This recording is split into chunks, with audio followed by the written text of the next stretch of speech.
Is Daily Blast Live. We're talking about what you're talking about. Real, honest, entertaining, live. DBL starts right now. 3, 2. Welcome all to DBL. It's Tuesday, January 19th. I'm Tori here with my pals, Al and Lindsay. Before I get started, I just wanted to congratulate you both on the MLK show. I thought it was fantastic. Oh, thank you. And if you haven't seen it, I highly request that you go back into Facebook, You sound like it. YouTube, and you watch it because it was really moving and really interesting. And I just wanted to say Mazel Tov. It was really well done. Thank you. Well, happy day after MLK Day. Happy day. It's the other day. It's the after day. Well, this is another day, actually. Today is President Trump's last full day in office. He is expected to take off for Florida at some point tomorrow morning before President-elect Joe Biden is sworn in at his inauguration. Speaking of which, check out my hometown. The National Mall here is where they've set something up called the Field of Flags. I don't know if you guys saw this. More than 200,000 flags from all over the country fill the mall rather than the crowds that normally turn out. This is, of course, all due to the pandemic. And just so you know, DC's like packed usually with hot dogs, and everyone, like hundreds of thousands of people are there. So that's not the only tradition that's being broken at tomorrow's inauguration. I'm going to the next one if it's packed with hot dogs. I eat a lot of hot dogs during inauguration. I always have. I thought there was a lot of people there, but apparently it's a 7-to-1 ratio dog to people. Just hot dogs. Kosher, though. President Trump and First Lady Melania will not attend the ceremony, which is going against the custom set by prior presidents who turned to support their successors. The president will reportedly not leave Biden a note like one of these, which I'm sure you've seen. It's also been a tradition. They usually leave it handwritten. Airbnb. It's they leave it in the Resolute desk, and it's the first thing a president will see, and it's very, very personal tradition. Melania will also not be giving Dr. Jill Biden a tour of the White House like the Obamas did for the Trumps 4 years ago. Meantime, Melania did post a farewell address to Twitter. Let's all take a look. It has been the greatest honor of my life to serve as First Lady of the United States. As Donald and I conclude our time in the White House, I think of all of the people I have taken home in my heart.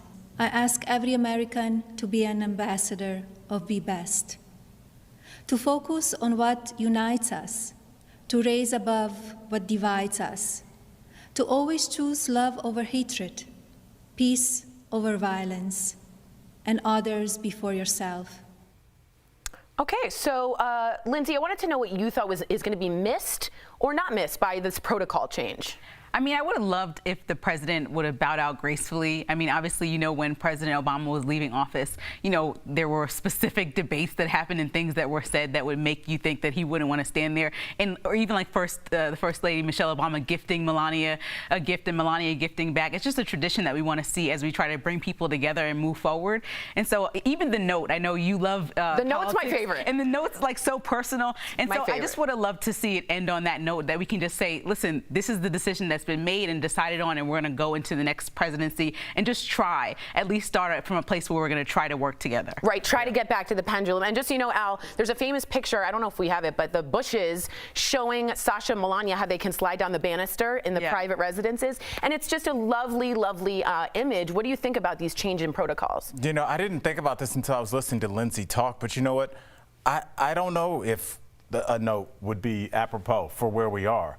I think that whatever your mental state is as a person or as a country, it manifests itself in what you can see physically. If somebody's losing their mind mentally, you go to their house, they're hoarding, something's wrong. You can tell something's wrong with Tory. Look at our country now. We have barbed wire around where our new president-elect is coming in. We have flags instead of people. Nothing is the same, Lindsay. So I wouldn't want that note. I understand where you're coming from. I understand that we want tradition, but maybe that tradition has been hiding something deeper, and maybe the fact that we're looking at flags instead of people, maybe that's a good thing. Maybe that'll force us to confront what's going on rather than just, oh, she left a note, everything's normal. It's not. I agree with you, but the note still being personal to president, saying what they felt at that desk, I think is regardless of political party. I think no note is telling him what he feels. Well, there you go. Now, I do want to ask you something. We did hear that one of my favorite, I don't know if you've been to the Christmas party here at DBL. I always do, a Garth Brooks karaoke. I don't know if you've seen. Anywho, he will be performing at the inauguration, and he said, look, this is all about me. I like coming together. He's a Republican. What do y'all think about the Garth? People are kind of, there's some tension there. Listen, I appreciate Garth Brooks. I remember Chrisette Michele performed at President Trump's inauguration, and a lot of people felt annoyed by that because of how close she has ties to R&B music and the black culture. And I think as a performer, to get asked to perform at the inauguration is like a huge career deal. And so you have to decide, you know, am I going to let this political party stand over my choice in my career, or am I going to move forward and try to unify people with my music, which is the whole point of music. Right, right. But it's kind of like that he could lose a ton of fans on this, right? Like that's a big. He doesn't need to. Okay. Yeah, he's fine. He's all right. He's like legend category already. He's got friends in low and high places. Let's switch to Chris Gaines. I also want to give you a highlight on. Give me props as a black man for knowing. I do want to give you. If you guys don't know, Kris Gaines is the alter ego, very strange alter ego of Garth Brooks. He wears like an emo haircut. It didn't work at all. It was weird. I do want to also let you know that this guy will be at the inauguration parade. His is the ocean spray guy. Really? Can I just be honest? Brilliant idea. Yeah, that's a good one. You know what they said? They wrote him. His name is Nathan. I want to get the correct hearing in my ear if I could. But they said, you brought the year up, and we want to show some spirit. Apodaca, I wanted to get that correct. And they said, please join us. So he will be part of the virtual parade. I think that's a great idea. Anybody know his nickname?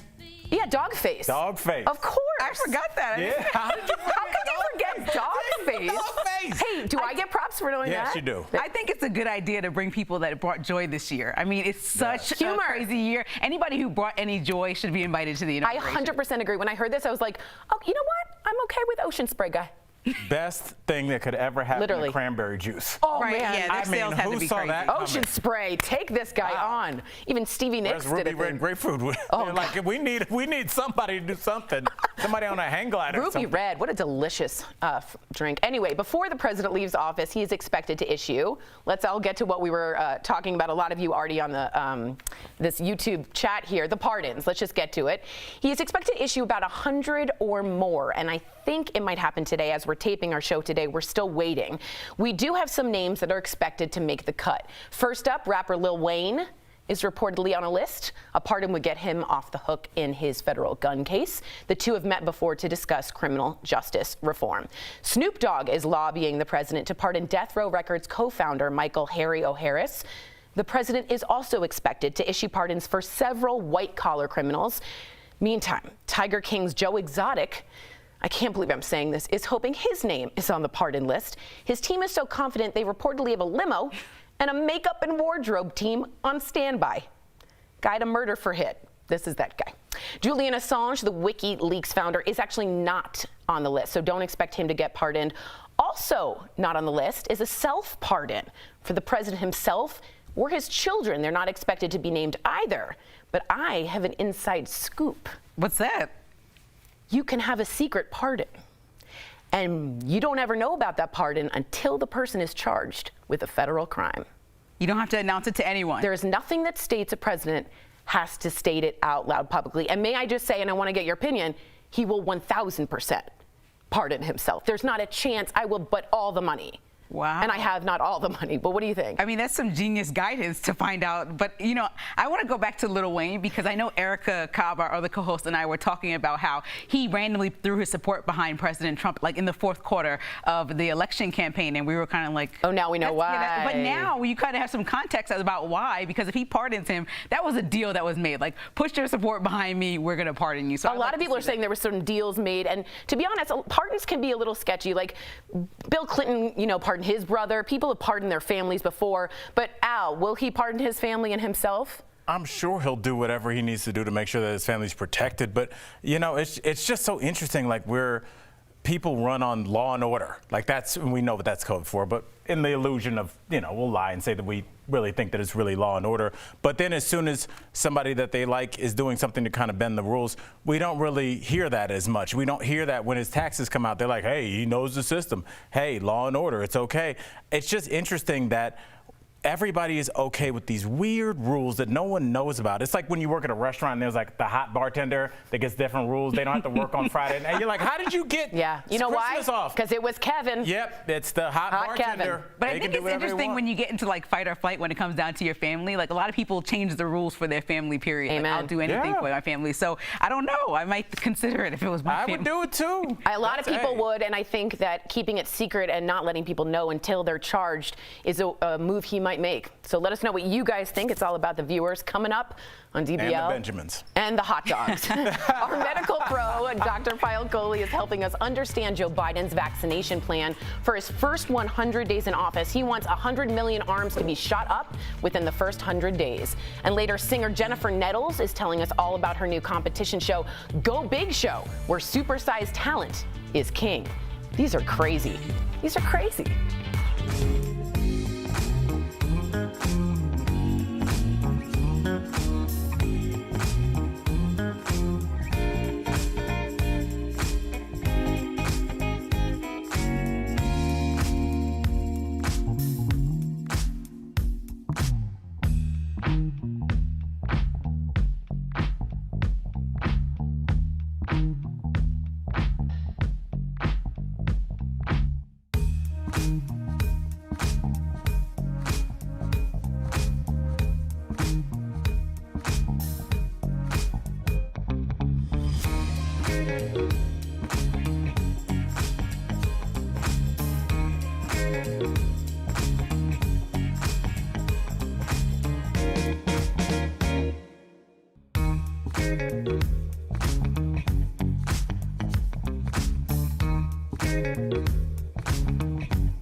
Welcome back to DBL. On the eve of Joe Biden's inauguration, we know he intends an ambitious plan to vaccinate 100 million people in his first 100 days as president. Dr. Payal Kohli joins us live. It is so good to see you, doctor.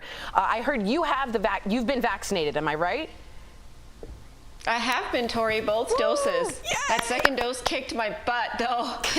She's got that I got vax swag, though. Look at her. She's like, what's up? How you doing? You guys all right? You got vaccinated or not? What? If you need me, I'll be at the phone. Oh, man. All right. So I do want to know, I like ambitious plans. FDR had the New Deal. JFK said we're going to the moon before the decade is over. It worked. What do you think of this ambitious 100 million arms in 100 days? Is it doable? You know, it's ambitious, but it's totally doable. So if you think about our rollout so far, in the last month or so, we've put out about 31 million vaccines, and we administered about 12.3 million of those, so only 41%. So to get to 100 million in 100 days, we have to increase the rate of vaccination by about 2.5%, which I think now that we've learned some valuable lessons is 100% doable. That's not bad. I think we can pull it off. Wow. All right, and Dr. Kohli, I'm going to go off script for a second because this is a personal question. I'm worried that my arms are so muscular they will not be able to vaccinate me. Is that something that you can answer? No, I'm just kidding. Do not answer that. Okay. From what lessons can we learn? What lessons have we learned from the way that we've rolled the vaccine out so far? It doesn't seem like it's been great. Yeah, Al. So first of all, there were some muscular people, even more muscular than you, believe it or not, in the clinical trials, and they were fine with the vaccine. Can you believe that?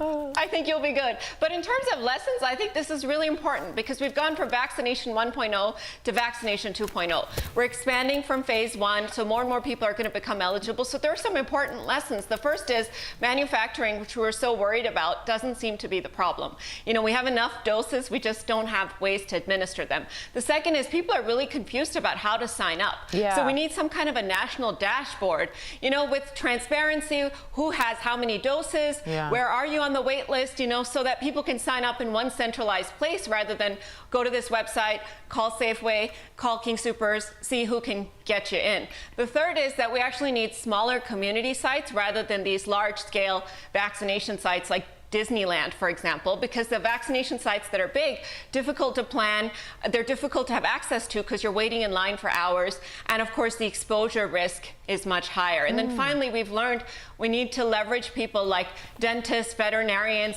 talk show hosts that pretend to be doctors to try to administer the vaccine as well. That's so weird. Dr. Coley, do you think we should have done anything differently? You know, Lindsay, that's a difficult question, but my answer is, you know, I do think we should have, and we should have kept it simple. We made it too complicated. We did the phase rollout, you know, we did a different priority groups. Every state has a different phase. Every state gets to decide how they're allocating, and I think it's just created a lot of confusion. So I think if we had a national plan, everybody stuck with it, and we rolled it out in a more homogeneous or uniform fashion, things would have been better. But I'm curious, what do you guys think from your perspective as the community members? Well, I was just going to say the virus rages on 24/7, and we seem to be vaccinating 9 to 5. And I think there's a discrepancy there that needs to like be made. I was expecting more like drive-through vaccines, like shots, like a national database. So everyone's confused on who gets it, why, different states. So I'd like it all to be centralized. Real quick, I wanted to let people know you had your second shot and had a headache, and some people were asking about that. Could you just give us a quick rundown of what happened and what to expect? Yeah, so I had my second shot Friday morning at 8 a.m. and by about 6 p.m. I was lying on the couch, temperature to 101.5, all my joints hurt, I had the world's worst headache, and the symptoms actually lasted well into Sunday. So they lasted, you know, almost 36 hours. But then by Sunday, and of course, you know, Monday, I was 100% back to normal. So it felt like I got a really bad case of the flu for a day. This was my second dose, so the symptoms were more pronounced. But I really took solace in the fact that it was really meaning that my body's mounting that immune response. Fantastic. I love it. Thank you so much for that info. So don't be frightened, guys. Thank you so much, Doc. We'll be right back.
Welcome back to DBL. You know Jennifer Nettles is one half of Sugarland, but the country music star is so much more. She acts, she does Broadway, and now she's a celebrity judge for a brand new talent show. She told me about her newest gig earlier in today's Chatting with the Stars.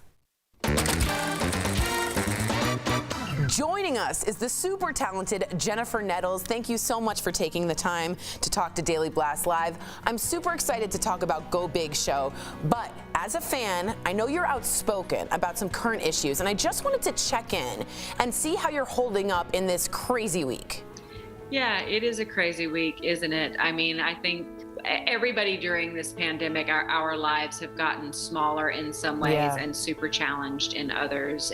And to be able to watch everything as it unfolds, in many ways, it hurts your heart, you know, to see what has been happening in this country. I hope that we can, you know, get a vaccine rollout that is efficient and effective so that we can all get back to doing the things that we love and focusing on positive things like Go Big Show, for example. And you know, and make the changes we need to make in the meantime. Amen to that. All right, I love, first off, your new song with Bon Jovi, also about getting through the pandemic. 15 years ago, when you two first got together, you were just an up-and-coming star. What was it like this time around with Bon Jovi?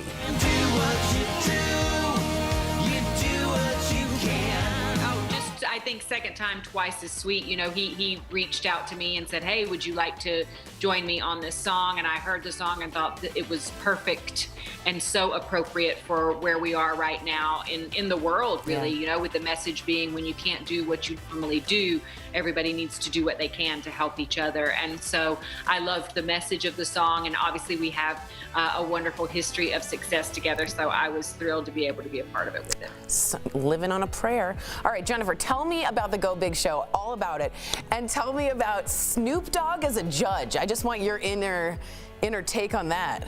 Yeah, I mean, look, first of all, the show itself is super exciting, really fresh and interesting. We have a ton of talent shows out there now that are really performing art space that are great, but they're singing and dancing. This show is everything except that, and to the extreme on steroids. How do you go bigger than that? Am I next? It is something that I have never been able to see in one place before, and was thrilled to be able to have not only a front row seat, but sometimes participate as a judge. And then judges, yes, the whole panel is really fantastic, and such a fun and diverse group of people, starting with Snoop. You got all of my attention now.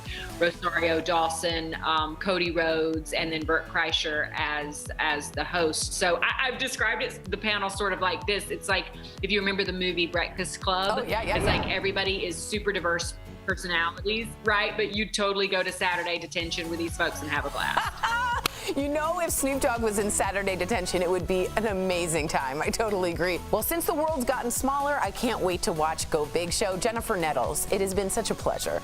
Please check out Go Big Show, airing Thursdays on TBS. We'll be right back. Promotional consideration is brought to you by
Welcome back to DBL. Getting older brings more health concerns when taking a trip, and that's why we're going to chat about it on today's DBL Drive, sponsored by CarShield.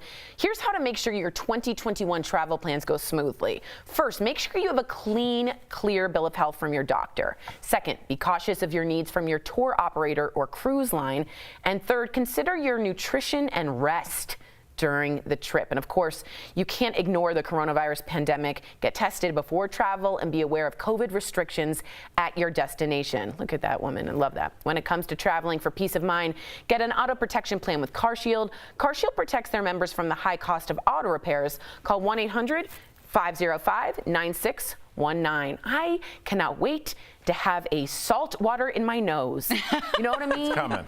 You know what I mean? We'll be able to fly and do other things soon. So Listen, hold safe. everything is going to end. We're going to have vaccine and be happy. Yes. And The best. Thanks. I Good love these guys. energy. DBL's new every day. We'll see you tomorrow. Bye, guys.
we're talking about today on Daily Blast Live.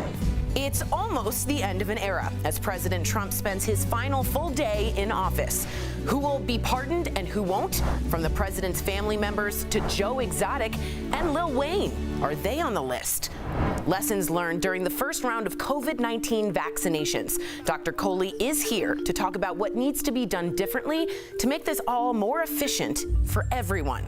It's reportedly over for Ben Affleck and Ana de Armas, with Ana literally getting dumped.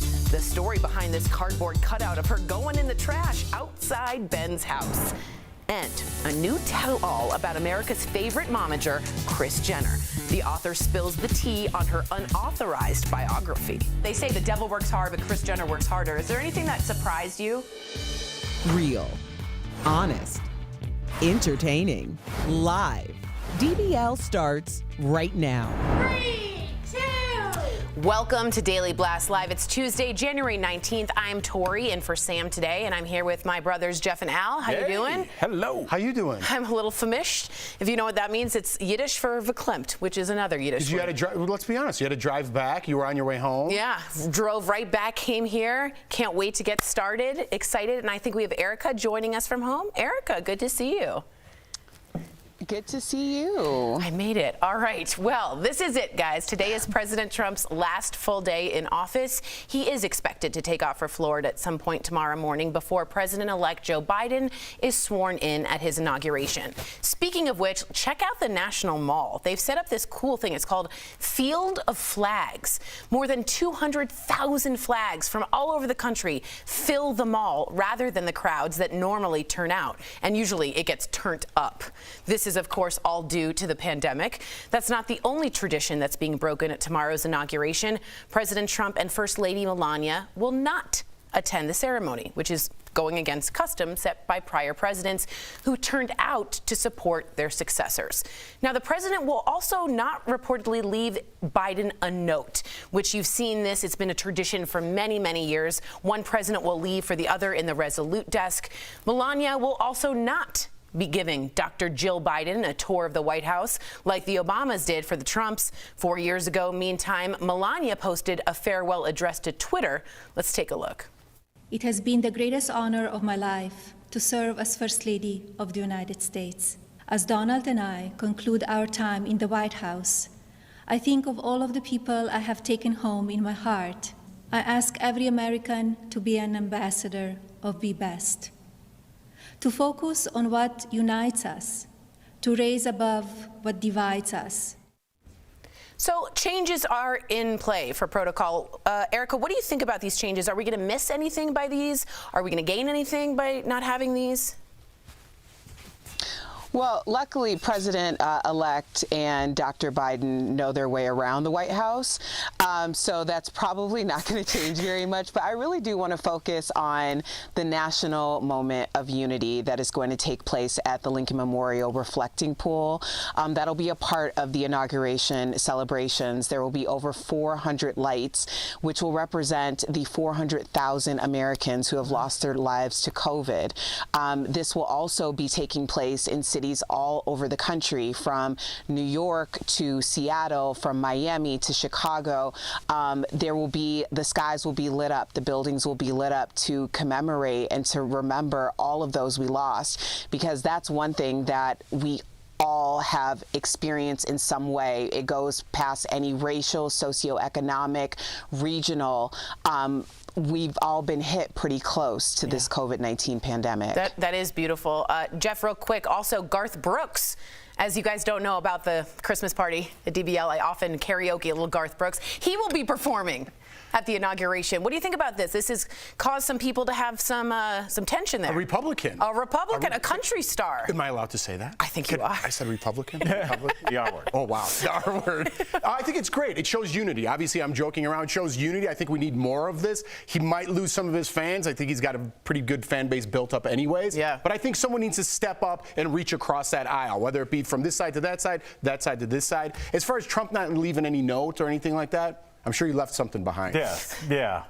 I'm just going to leave it Stop at that. it. I'm just going to leave it at that. I'm sure he left something behind. I would have liked to see him pass the torch, you know, as in traditions. I'm big on tradition. I take everything back to my sports days, right?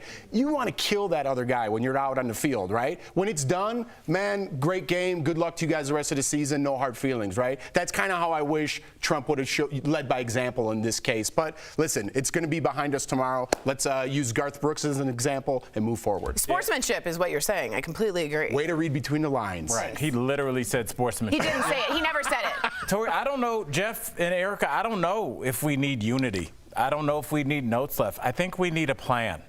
I think we've seen what 4 years of not having a plan for anything is, whether it's our vaccine rollout, our mask mandate, whatever it is. I want a plan. I don't care about fireworks. I don't care about a reflecting pool. I need to know a plan. I need to know where my grandmother can go to get vaccinated. I need to know what Tori can do to lower her health insurance. I need information. Yeah. I don't want your fireworks. I don't want your singers. You don't need I don't care. That's really, really fair. But one thing you will care about, guys, the cranberry guy will be there at the virtual parade at the inauguration. You all know him as Dogface.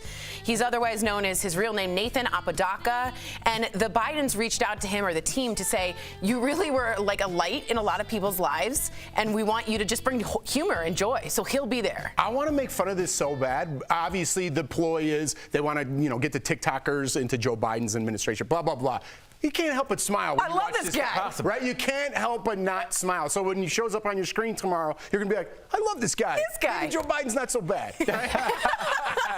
And what did you say about cranberry juice? It is the best thing that's happened. It's the greatest ever. Erica, tell me, has there been any more, no pun intended, organic advertisement campaign than this for any kind of product? I mean, Ocean, no one was talking about, no one mentions cranberry juice unless you're in the hospital. Like, what do you do? And now all of a sudden we're talking about Ocean Spray cranberry juice.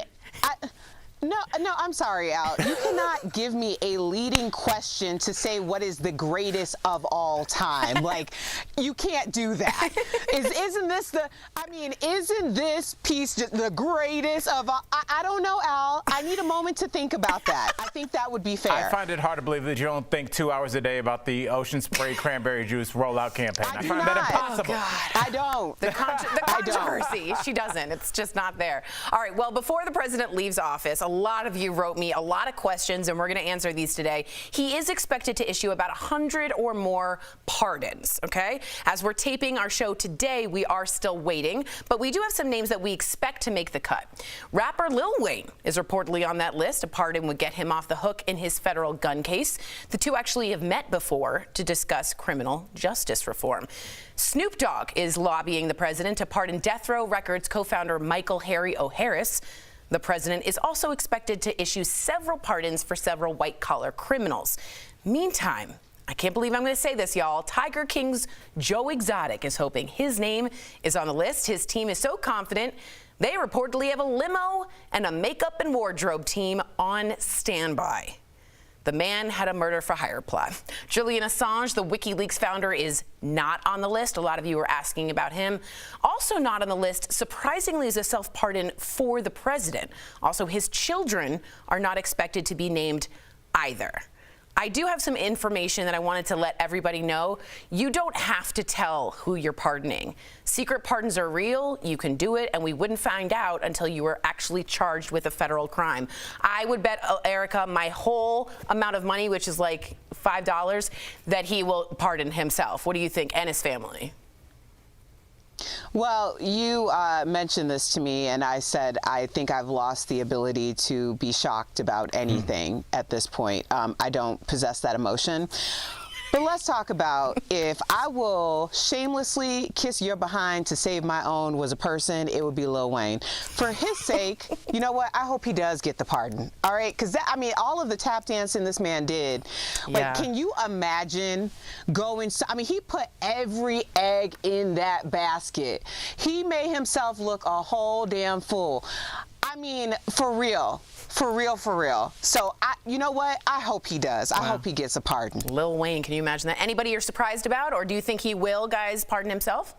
Why wouldn't you? Especially if it's a secret. I'd pardon my neighbors. Hey, you've been a good neighbor. You're getting a pardon, but don't tell anybody.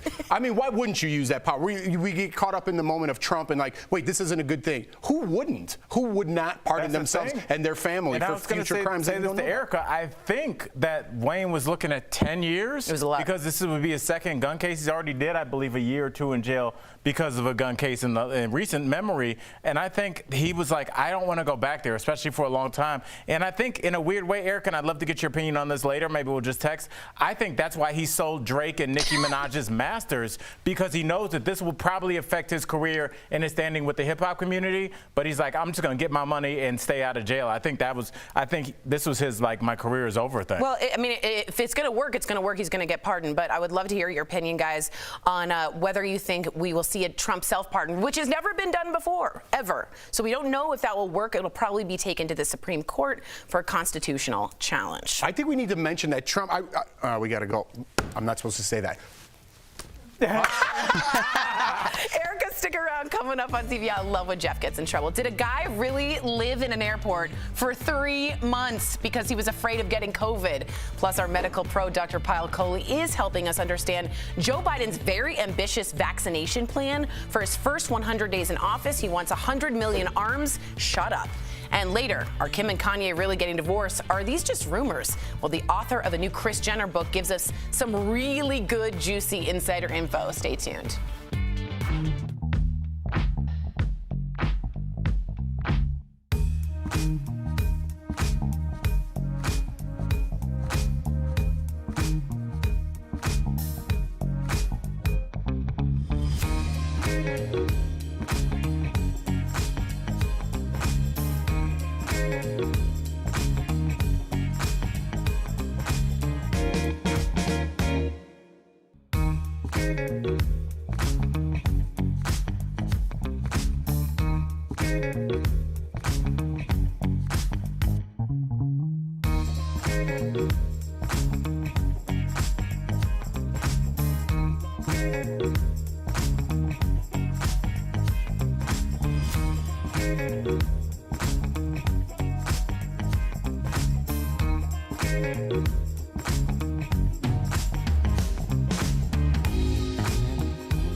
Welcome back to DBL. On the eve of Joe Biden's inauguration, we know he intends to vaccinate 100 million people in his first 100 days as president. Talk about a plan, Al.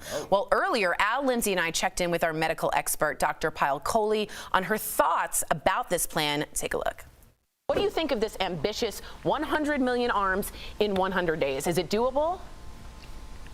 You know, it's ambitious, but it's totally doable. So if you think about our rollout so far, in the last month or so, we've put out about 31 million vaccines, and we administered about 12.3 million of those, so only 41%.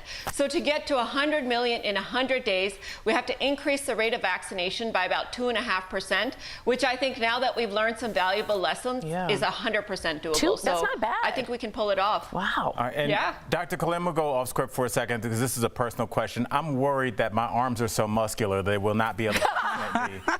Is that something that you can answer? No, I'm just kidding. Do not answer that. Okay. From what lessons can we learn? What lessons have we learned from the way that we've rolled the vaccine out so far? It doesn't seem like it's been great. Yeah, Al. So first of all, there were some muscular people, even more muscular than you, believe it or not, in the clinical trials, and they were fine with the vaccine. Can you believe that? I think you'll be good. But in terms of lessons, I think this is really important because we've gone from vaccination 1.0 to vaccination 2.0. We're expanding from phase 1, so more and more people are going to become eligible. So there are some important lessons. The first is manufacturing, which we were so worried about, doesn't seem to be the problem.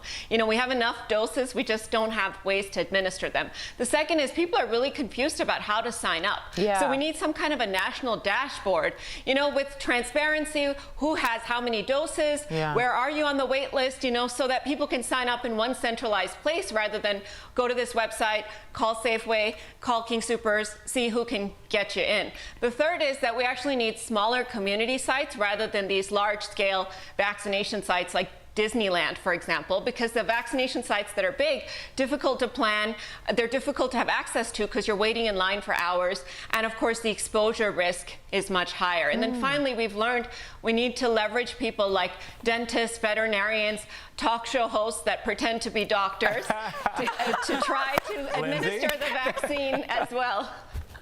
That's hilarious. Dr. Coley, do you think we should have done anything differently? You know, Lindsay, that's a difficult question, but my answer is, you know, I do think we should have, and we should have kept it simple. We made it too complicated. We did the phase rollout, you know, we did a different priority groups. Every state has a different phase. Every state gets to decide how they're allocating, and I think it's just created a lot of confusion. So I think if we had a national plan, everybody stuck with it, and we rolled it out in a more homogeneous or uniform fashion, things would have been better. But I'm curious, what do you guys think from your perspective as the community members? Well, I was just going to say the virus rages on 24/7, and we seem to be vaccinating 9 to 5. And I think there's a discrepancy there that needs to be made. I was expecting more drive-through vaccines, shots, a national database. So everyone's confused on who gets it, why, different states. So I'd like it all to be centralized. Real quick, I wanted to let people know you had your second shot and had a headache, and some people were asking about that. Could you just give us a quick rundown of what happened and what to expect? Yeah, so I had my second shot Friday morning at 8 a.m. and by about 6 p.m. I was lying on the couch, temperature to 101.5, all my joints hurt, I had the world's worst headache, and the symptoms actually lasted well into Sunday. So they lasted, you know, almost 36 hours. But then by Sunday and of course, you know, Monday, I was 100% back to normal. So it felt like I got a really bad case of the flu for a day. This was my second dose, so the symptoms were more pronounced. But I really took solace in the fact that it was really meaning that my body's mounting that immune response. Fantastic. I love it. Thank you so much for that info. So don't be frightened, guys. Thank you so much, Doc. We'll be right back.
Welcome back to DBL. This next story is crazy. So the man is facing felony charges, this man, after living at Chicago's O'Hare Airport for 3 months.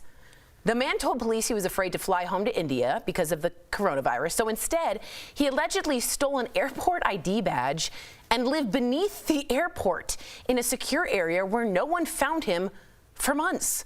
My first thought is this is the plot of The Terminal with Tom Hanks. And I thought this was super duper weird. My first thought is, who's seen that movie? I've seen it. Ouch. You've seen Terminal? Did I miss it? Yeah, Tom Hanks gets stuck because of a war, and he lives in no man's land in the airport. That's the whole plot. JFK Airport. I saw it. I'm with you. A Right? little less sexy, this guy, though. Not a Hanks. I don't understand, though, like airport workers, I read that they were feeding him and like helping him out. It's like when someone's fleeing from somewhere and they stole the badge, this is like a security issue, right? Is there supposed to be a happy ending to this? I'm like, dude, what's going on? Erica, how would you feel if you found this guy? I think, Jeff, you're missing the point. I am. You're missing the point as a fellow Chicagoan, okay? I mean, why O'Hare? Everyone knows that Midway has better restaurants. Okay. I mean, you have Home Run Inn, Harry Carey, Billy Goat Tavern. If I'm going to stay at a hotel or in an airport in Chicago, it's going to be Midway. I mean, he made the wrong choice. Listen, this is a Chicago thing, but I'm from the north side of Chicago, so I grew up right by O'Hare. If I needed a ride home from, my neighborhood was surrounded by O'Hare Airport, so anyone would pick me up. If I flew into Midway, good luck getting home. Really? Hey, you come get me? No. The first question, which airport? Yeah. Midway. Sorry, man. I'm under the weather. Break it up. Yeah, no one wants to drive all the way across downtown Chicago in that traffic and come get you, and I'm sure it's the same for O'Hare, right? Erica, did you have trouble? Oh yeah. But I always prefer Midway because it's just easier to get there on the train. And Erica likes good food. She's a gourmand, just like we'll me. talk later, but Erica's so wrong. There's way better food. There's a champagne bar called Bubbles at O'Hare. Stop it right there. Why do you guys know airports? There's champagne bar, there's a and it's piano. not There's a piano. enclosed. Erica, There's a piano there. It's all blue. It's beautiful. Is there a piano at Midway? You We'll don't know talk what you're during the talking break. about. God, You don't know what you're talking about. So detailed. By the way, there was a guy who lived there for 3 months. Coming up on DBL, enough. Ben Affleck and his girlfriend split up. Did their age difference have something to do with it? And Dwayne Wade's kids are reacting to his naked birthday post. Hello. We're sharing stories when our parents embarrassed us. Later on DBL. Promotional consideration is brought to you by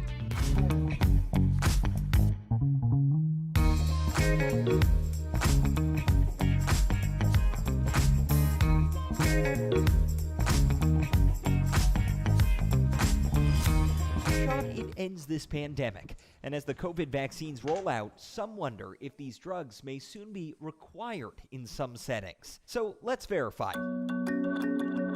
Can companies mandate that employees get a COVID vaccine? And what about public schools or states? Our sources, the Equal Employment Opportunity Commission, and 4 medical law experts. Now, we need to think of this in 2 phases. First, what's allowed under emergency use authorization, which the FDA has now approved.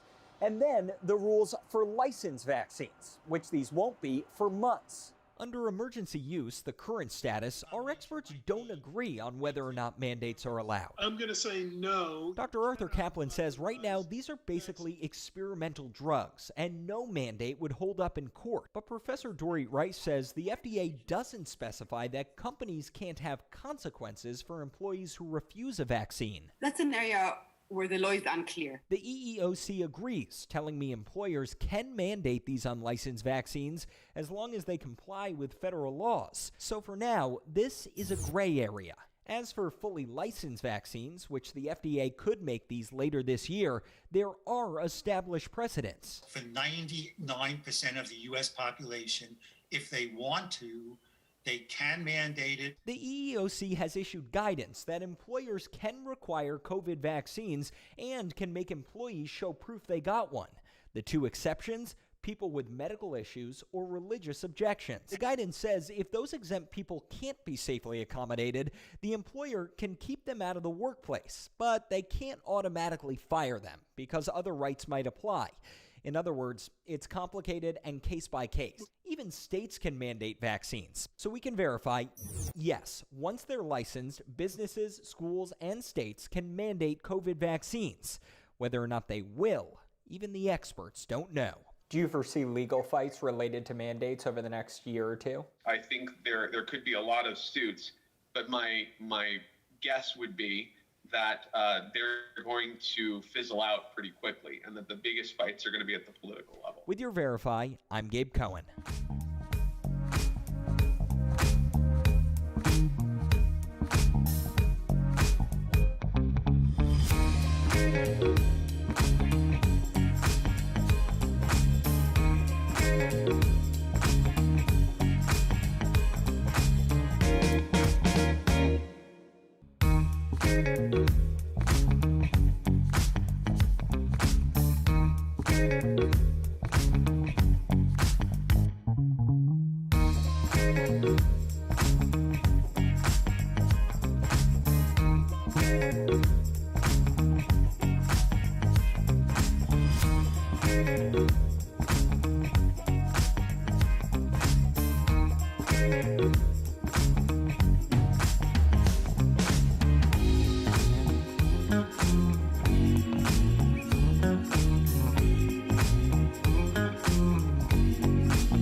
Welcome back to DBL. We love sharing your comments.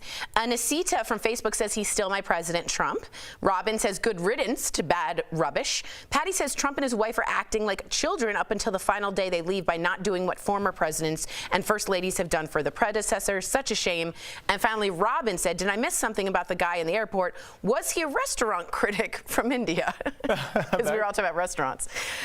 He wasn't. And you know what? Tomorrow is going to be a day in which we all can take a deep breath, move on, and we'll do it as one country. No dog face comments? We couldn't gone out like that? Some kind of cranberry thing. All right, Remember to watch DBL on Facebook or YouTube. You can chat with other viewers, with the hosts also during the commercials, and we'll read your comments on TV. It's your chance to be part of DBL Nation. Now, if you're sticking around, here's what's coming up on DBL. This is one of my favorite interviews. The author of a new Kris Jenner book spills the tea on Kim and Kanye's rocky relationship. And didn't Ben Affleck and his girlfriend call it quits after 1 year of dating? Well, DBL is new every day, and we'll be right back.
This is Daily Blast Live. We're talking about what you're talking about.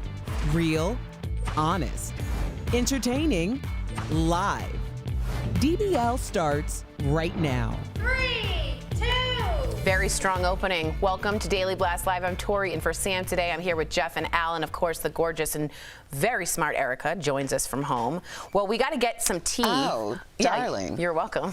What's up? Me and Al are chopped liver over here? And we got Jeff and Al. Said our name. I know. You just like J and A. Yeah. I did make it like a grand opening for Erica. All right, well, it looks like Ben Affleck is back on the market. This guy, he is always dating someone, huh? According to Page 6. Great take. Good Stop one. it there. Wow, you guys are on it today. Ben and Ana de Armas have split after about dating for 1 year. Ben reportedly just didn't want any more kids, and Ana did. She's 32, I believe, and he's 48. Meantime, check this out. There was a life-size cutout of Ana, and it was being spotted being tossed in the trash outside of Ben's house. Ben's kids were seen carrying the same cutout near his house over the summer. That's strange, to say the least. Yeah, well, I mean, why would you do that? It is a bizarre thing, and if you look closely, because I'm a weirdo, I zoomed in on the person throwing out the cutout, and it looks, the eyes, like Casey Affleck. Looks like he's there helping out his brother. Wow, a conspiracy now. I swear, people think it. Yeah, I don't think that any of us can really relate to this story, but I can tell you what we can relate to.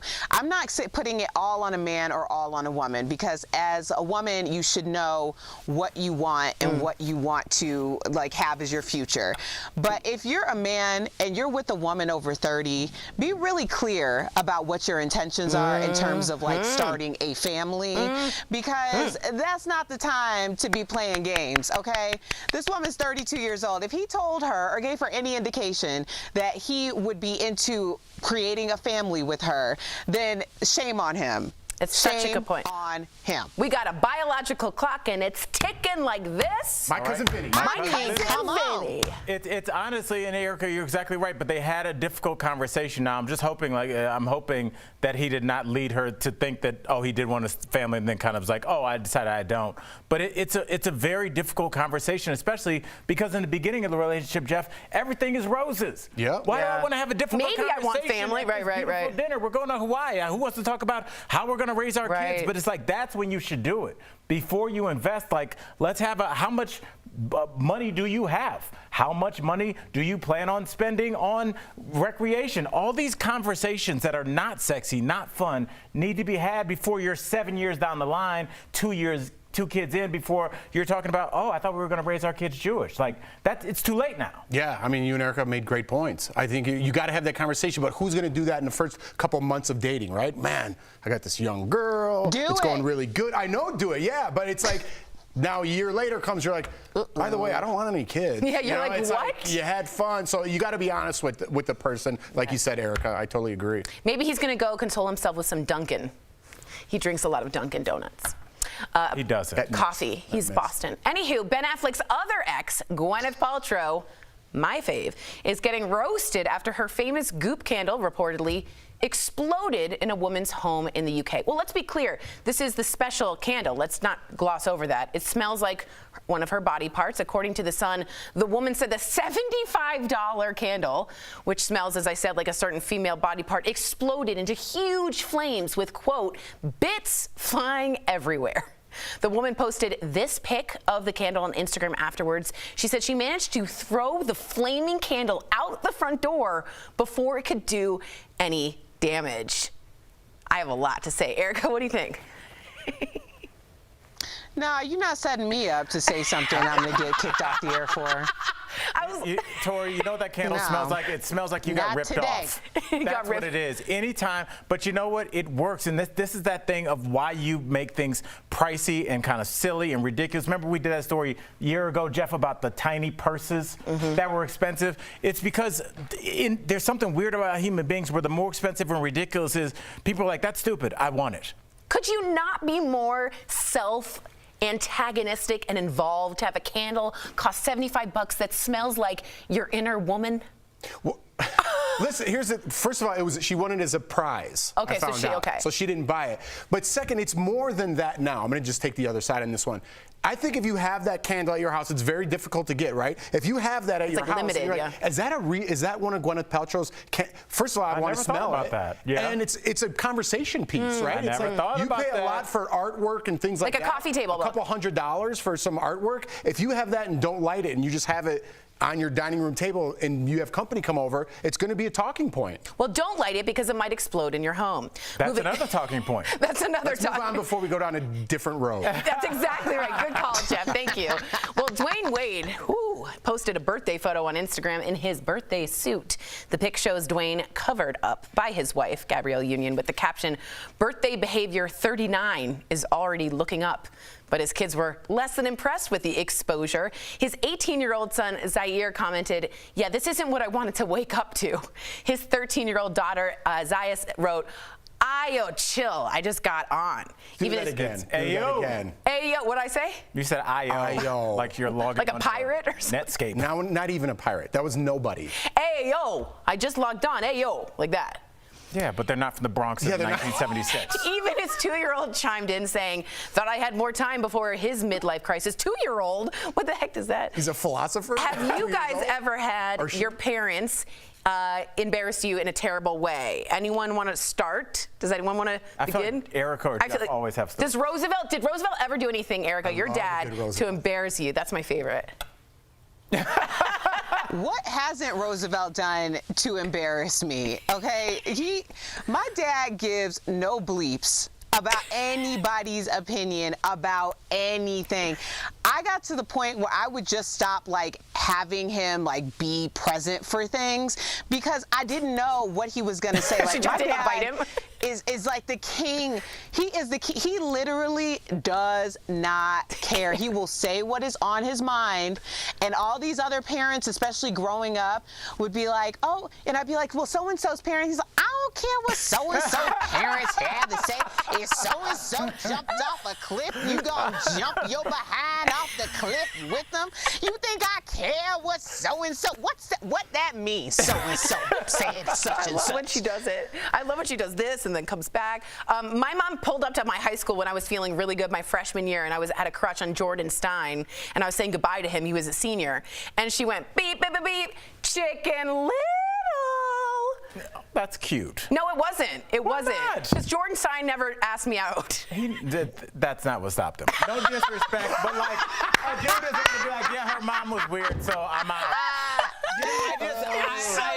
Tori, I'm not hating. I'm just saying, No, I hear you. I was humiliated. But getting back to the story, Jeff, I love it. I love that this couple, D. Wade and Gabrielle, have sexual energy, and their kids need to see that. I think it's weirder for your kids to grow up and never see you and Jordan hold hands, even though I know you don't like that, but never see you guys just come up, give her a kiss on the back of the head and say, "Hey, what you making for dinner?" Whatever, but just to show affection, because they're basing their future relationships on what they see from y'all. I agree with you. And if they don't see that, they're like, "Oh, it's normal for my partner to walk in the house after work and go straight and turn the TV on without acknowledging my presence." I think touching is important. Than a half-naked couple. If I had a six-pack at 40 years old, I'd be doing the show with my shirt off right now. Real quick, would you ever pose like that with Jordan? If I had a six-pack, yeah. Okay. I would be doing the show without a shirt. Okay, we're moving on. Okay, what? Caitlyn Jenner is admitting that she's actually closer to Kylie than her other kids. So speaking on the Skinny Confidential Him and Her podcast, Caitlyn said that she and Kylie actually have a lot in common and have the same attitude towards life. She says she often goes to Kylie's house for dinners. They have a glass of wine, they talk, and from that standpoint, she says she is a lot closer to Kylie. Caitlyn has 5 other kids, including Kylie's famous sis, Kendall. I don't know if y'all watched Keeping Up with the Kardashians, but you could I do, and you could certainly see Kylie go to Caitlyn much more so than anyone else. They all kind of backed out except for Kylie. Do you think it has anything to do with Kylie makes the most money or any of that? That's what a lot of people are saying online. Or is it just like a similarity in character? What? I know. Jeff, what do you think? This is a tough one because being a parent, I'm just looking at this as a parent right now, as Caitlyn does. It's tough to show that favoritism, right? I mean, I'm sure my kids are young and I don't have a favorite. I love them both equally, and I truly mean that. As they get older, maybe one's going to be more of a jerk than the other one, but I would never show that favoritism, right? I would never show that. So I don't know if I like this because Kendall, well, I don't know, Kendall, whichever one is Kylie. not being favored, might feel some type of way about it, right? But also, Jeff, there's two sides of that, because as they get older and become 14, 18, 22, they're going to become their own people, and they may gravitate towards you or kind of move further away from you. They might have totally different ideals, or just love you, but they're a loner, and they go live in the Middle East for 6 years. So half of that is on the kid too. So we got to remember that. Right, and it's also like personality traits. Erica, do you think your Roosevelt has a favorite, or do you think they're equal? I don't think Roosevelt likes anybody. No, I'm just kidding. I'm just kidding. He likes me.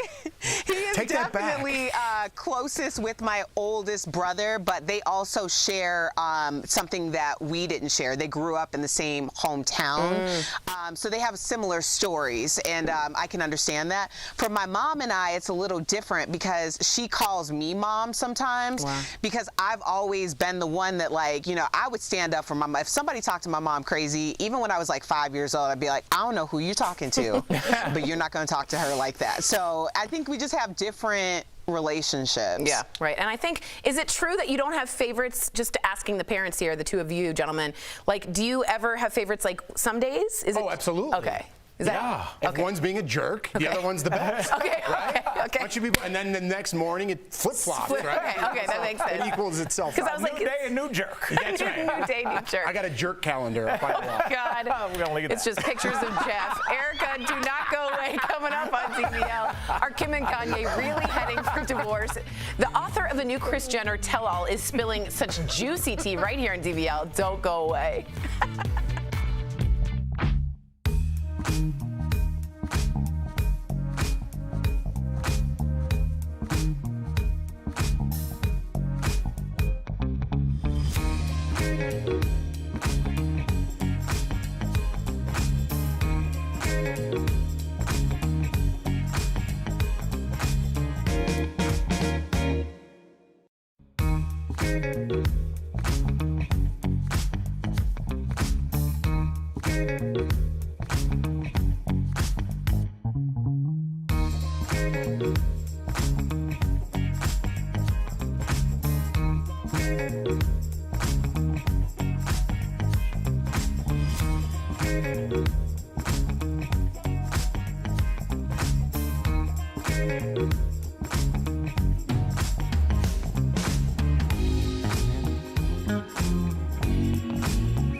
Welcome back to DBL. Rumors are swirling that Kim and Kanye are headed for a divorce. Well, earlier, I caught up with author Kathy Griffin, about a different Kathy Griffin, by the way, about these details in her new tell-all book. It's fascinating, about Kris Jenner. Take a look. Welcome to DBL, Kathy. Now you are part of the DBL Nation, which makes me so happy. You keep up with us, but you also keep up with the Kardashians. And your new book is about Kris Jenner, who I'm fascinated by, really honestly fascinated by. You see her who went from a housewife to a mogul. What made you want to write Dirty, Sexy Money, the unauthorized biography of Kris Jenner? One of the major reasons I did this book is when I researched Kris, I realized that her business acumen had been marginalized by her crazy antics. You know, she plays a character on Keeping Up with the Kardashians, and she plays a character in her TV interviews. But the real Kris Jenner, of course, there's a part of Kris Jenner in all of that, you know, like a fine actress brings herself to any role.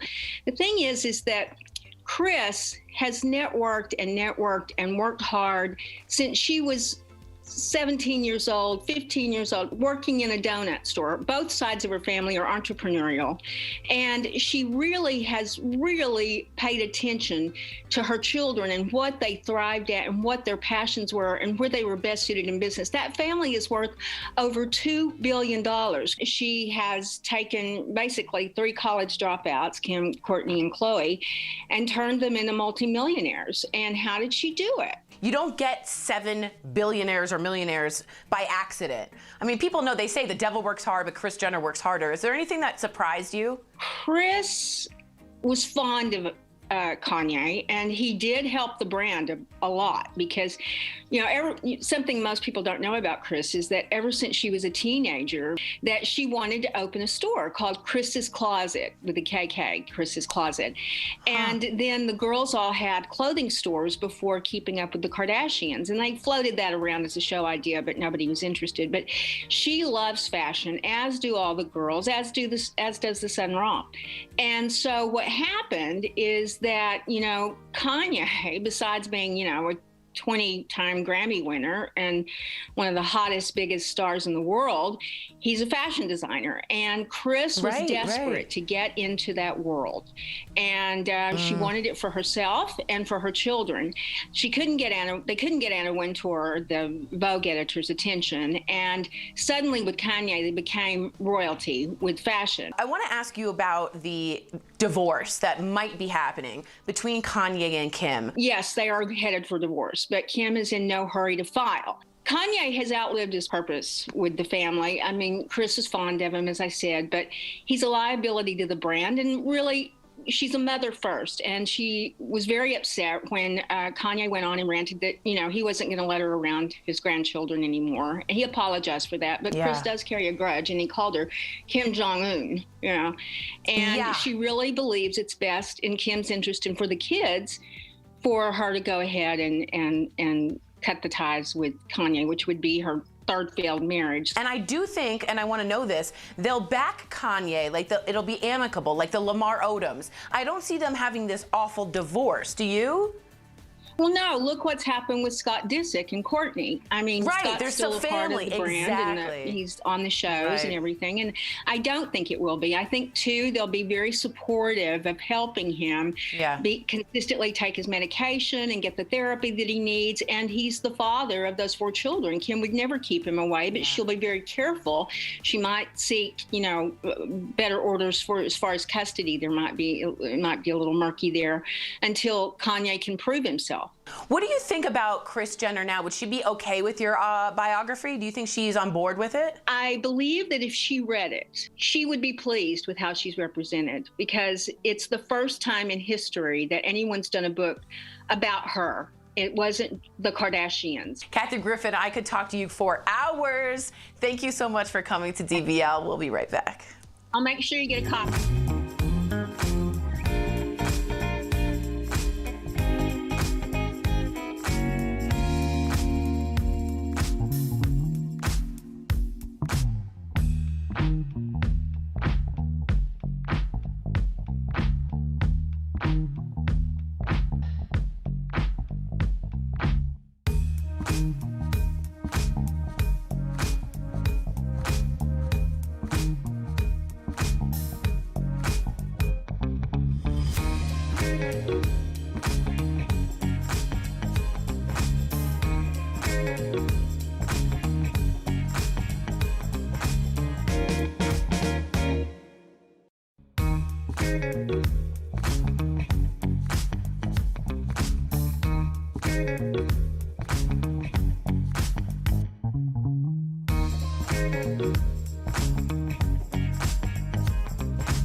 Welcome back to DBL. You've heard the expression, age is nothing but a number, but what about when it comes to traveling? Because of course, getting older brings more health concerns when taking a trip. So we're chatting about it on today's DBL Drive, sponsored by CarShield. If you have any travel plans this year, here's how to make sure it all goes smoothly. First, make sure you have a clear bill of health from your doctor. Second, be cautious of your needs from your tour operator or cruise line. And third, consider your nutrition and rest during the trip. And of course, you can't ignore the coronavirus pandemic. Make sure to get tested before travel and be aware of any COVID restrictions at your destination. When it comes to traveling, for peace of mind, get an auto protection plan with CarShield. CarShield protects their members from the high cost of auto repairs. Call 1-800-505-9619 for a free quote. AKA, take care of yourself and don't travel if it's not necessary. From CarShield. From CarShield. Bye. But also, I think that's a good idea to go check with your doctor to make sure that you're safe and healthy. And also, when you're on vacation, maybe don't pig out. Maybe eat well, rest well. Yeah, I don't think people, my family tends to go and do things all the time. I'm like, can't we just rest? I don't like that. But what's vacation for? To eat terribly and make bad decisions? That's why we say check who you go on vacation with, because some people are like her husband, where they're like, let's go hiking at 6:30 on this tour. I'm like, get away from me. You know, I'm not here to be scaling things and this tiger expedition. I want to sit and not move. I don't want to move. I don't want to move. One more time. I don't want to move. We'll be right back. Promotional consideration is brought to you by One.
Tomorrow on DBL, a high school football star is gunned down and killed in front of his friends.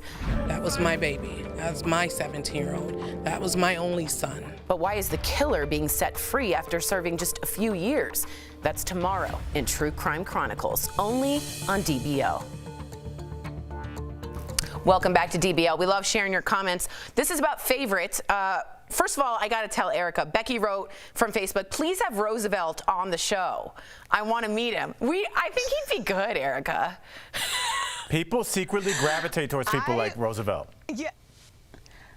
See, here's the thing. I was videoing something that was happening just, a week or two ago when I was with my parents, and he's like, here we go. Now it's going to be on the DBL.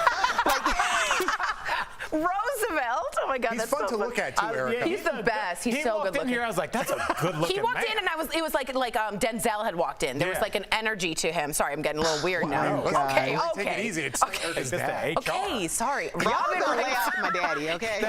Okay, I apologize. Robin says, favorites as far as kids go ebb and flows. I have two daughters that are almost exactly 2 years apart, and my oldest hasn't spoken to me in 2 years, and I don't know why, but she's currently my least favorite. Oh, I hope What you if you guys... had twins, you named them Ebb and Flow? They better rap.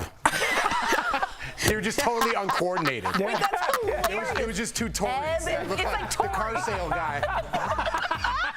Oh my God, good idea. DBL's new every day. You'll never know what you'll get here. We'll see you tomorrow, same time, same place. Bye, guys.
Daily Blast Live. It's almost the end of an era as President Trump spends his final full day in office. Who will be pardoned and who won't? From the president's family members to Joe Exotic and Lil Wayne. Are they on the list? Lessons learned during the first round of COVID-19 vaccinations. Dr. Coley is here to talk about what needs to be done differently to make this all more efficient for everyone. It's reportedly over for Ben Affleck and Ana de Armas, with Ana literally getting dumped. The story behind this cardboard cutout of her going in the trash outside Ben's house. And a new tell-all about America's favorite momager, Kris Jenner. The author spills the tea on her unauthorized biography. They say the devil works hard, but Kris Jenner works harder. Is there anything that surprised you? Real, honest, entertaining, live. DBL starts right now. 3, 2. Welcome to Daily Blast Live. It's Tuesday, January 19th. I'm Tori in for Sam today, and I'm here with my brothers Jeff and Al. How you doing? Hello. How you doing? I'm a little famished. If you know what that means, it's Yiddish for verklempt, which is another Yiddish You word. had to drive. Let's be honest. You had to drive back. You were on your way home. Yeah, drove right back, came here. Can't wait to get started. Excited, and I think we have Erica joining us from home. Erica, good to see you. Good to see you. I made it. All right. Well, this is it, guys. Today is President Trump's last full day in office. He is expected to take off for Florida at some point tomorrow morning before President-elect Joe Biden is sworn in at his inauguration. Speaking of which, check out the National Mall. They've set up this cool thing. It's called Field of Flags. More than 200,000 flags from all over the country fill the mall rather than the crowds that normally turn out. And usually it gets turned up. This is, of course, all due to the pandemic. That's not the only tradition that's being broken at tomorrow's inauguration. President Trump and First Lady Melania will not attend the ceremony, which is going against customs set by prior presidents who turned out to support their successors. Now, the president will also not reportedly leave Biden a note, which you've seen this. It's been a tradition for many, many years. One president will leave for the other in the Resolute desk. Melania will also not be giving Dr. Jill Biden a tour of the White House like the Obamas did for the Trumps 4 years ago. Meantime, Melania posted a farewell address to Twitter. Let's take a look. It has been the greatest honor of my life to serve as First Lady of the United States. As Donald and I conclude our time in the White House, I think of all of the people I have taken home in my heart. I ask every American to be an ambassador of Be Best, to focus on what unites us, to raise above what divides us. So changes are in play for protocol. Erica, what do you think about these changes? Are we going to miss anything by these? Are we going to gain anything by not having these? Well, luckily, President-elect and Dr. Biden know their way around the White House, so that's probably not going to change very much. But I really do want to focus on the national moment of unity that is going to take place at the Lincoln Memorial Reflecting Pool. That'll be a part of the inauguration celebrations. There will be over 400 lights, which will represent the 400,000 Americans who have lost their lives to COVID. This will also be taking place in cities all over the country, from New York to Seattle, from Miami to Chicago. The skies will be lit up, the buildings will be lit up to commemorate and to remember all of those we lost, because that's one thing that we all have experienced in some way. It goes past any racial, socioeconomic, regional.